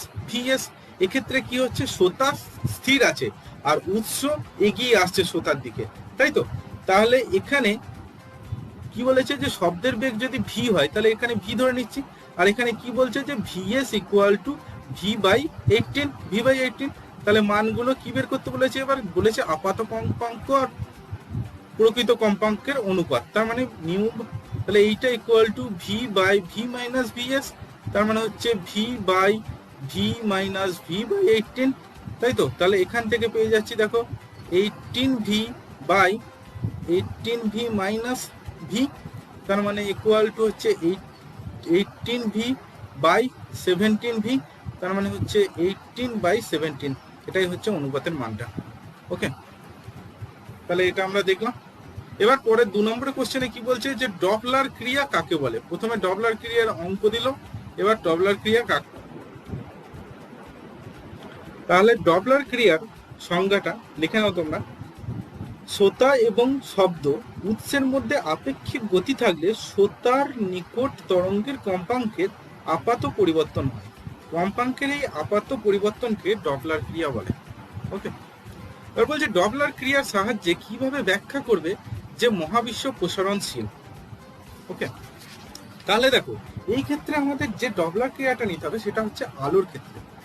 আলোর ক্ষেত্রে কি হয় যে আলোক তরঙ্গ কম্পাঙ্ক অত্যন্ত বেশি বলে কম্পাঙ্কের পরিবর্তন পরিমাপ করা সাধারণত সম্ভব না, কিন্তু যখন আমরা মহাবিশ্বের কোনো টেলিস্কোপের মাধ্যমে আমরা যখন দেখি তখন দেখি যে উৎস পর্যবেক্ষকের থেকে দূরে সরে গেলে তরঙ্গের বৃদ্ধি পায়, তরঙ্গ দৈর্ঘ্য এখানে বৃদ্ধি পাচ্ছে, তাই তো, বা আপাত কম্পাঙ্ক হ্রাস পাচ্ছে। তার মানে এখানে আমরা যে রেখাটা দেখছি, তার মানে আমরা যে খালি চোখে দেখি সেটা হচ্ছে লাল থেকে বেগুনি পর্যন্ত, মানে ভিবজিওর বা বেনিয়া সহকালা। তাহলে আমার যদি তরঙ্গ বৃদ্ধি পাচ্ছে মানে আমরা লাল প্রান্তের দিকে আমরা দেখছি, তাহলে এই যে লাল প্রান্তের দিকে আমরা যাচ্ছি এটাকেই বলা হয় রেড শিফট। ওকে, বা লালের দিকে সরণ, তরঙ্গ থেকে বৃদ্ধি হচ্ছে। এবার যখন আমরা টেলিস্কোপের মাধ্যমে দেখি তখন বিভিন্ন জ্যোতিষ্ক থেকে আগত আলোর যে রেড শিফট হচ্ছে বা তরঙ্গদৈর্ঘ্যের বৃদ্ধি হচ্ছে, সেটা লক্ষ্য করলেই বোঝা যাচ্ছে যে ওই জ্যোতিষ্কগুলো পৃথিবী থেকে দূরে সরে যাচ্ছে। অর্থাৎ এর থেকে বোঝা যাচ্ছে যে মহাবিশ্ব প্রসারণশীল। ওকে, তাহলে তোমাদের আশা করি বুঝতে সুবিধা হবে এই কোশ্চেনগুলো। যদি কোনো অসুবিধা থাকে অবশ্যই জানিও।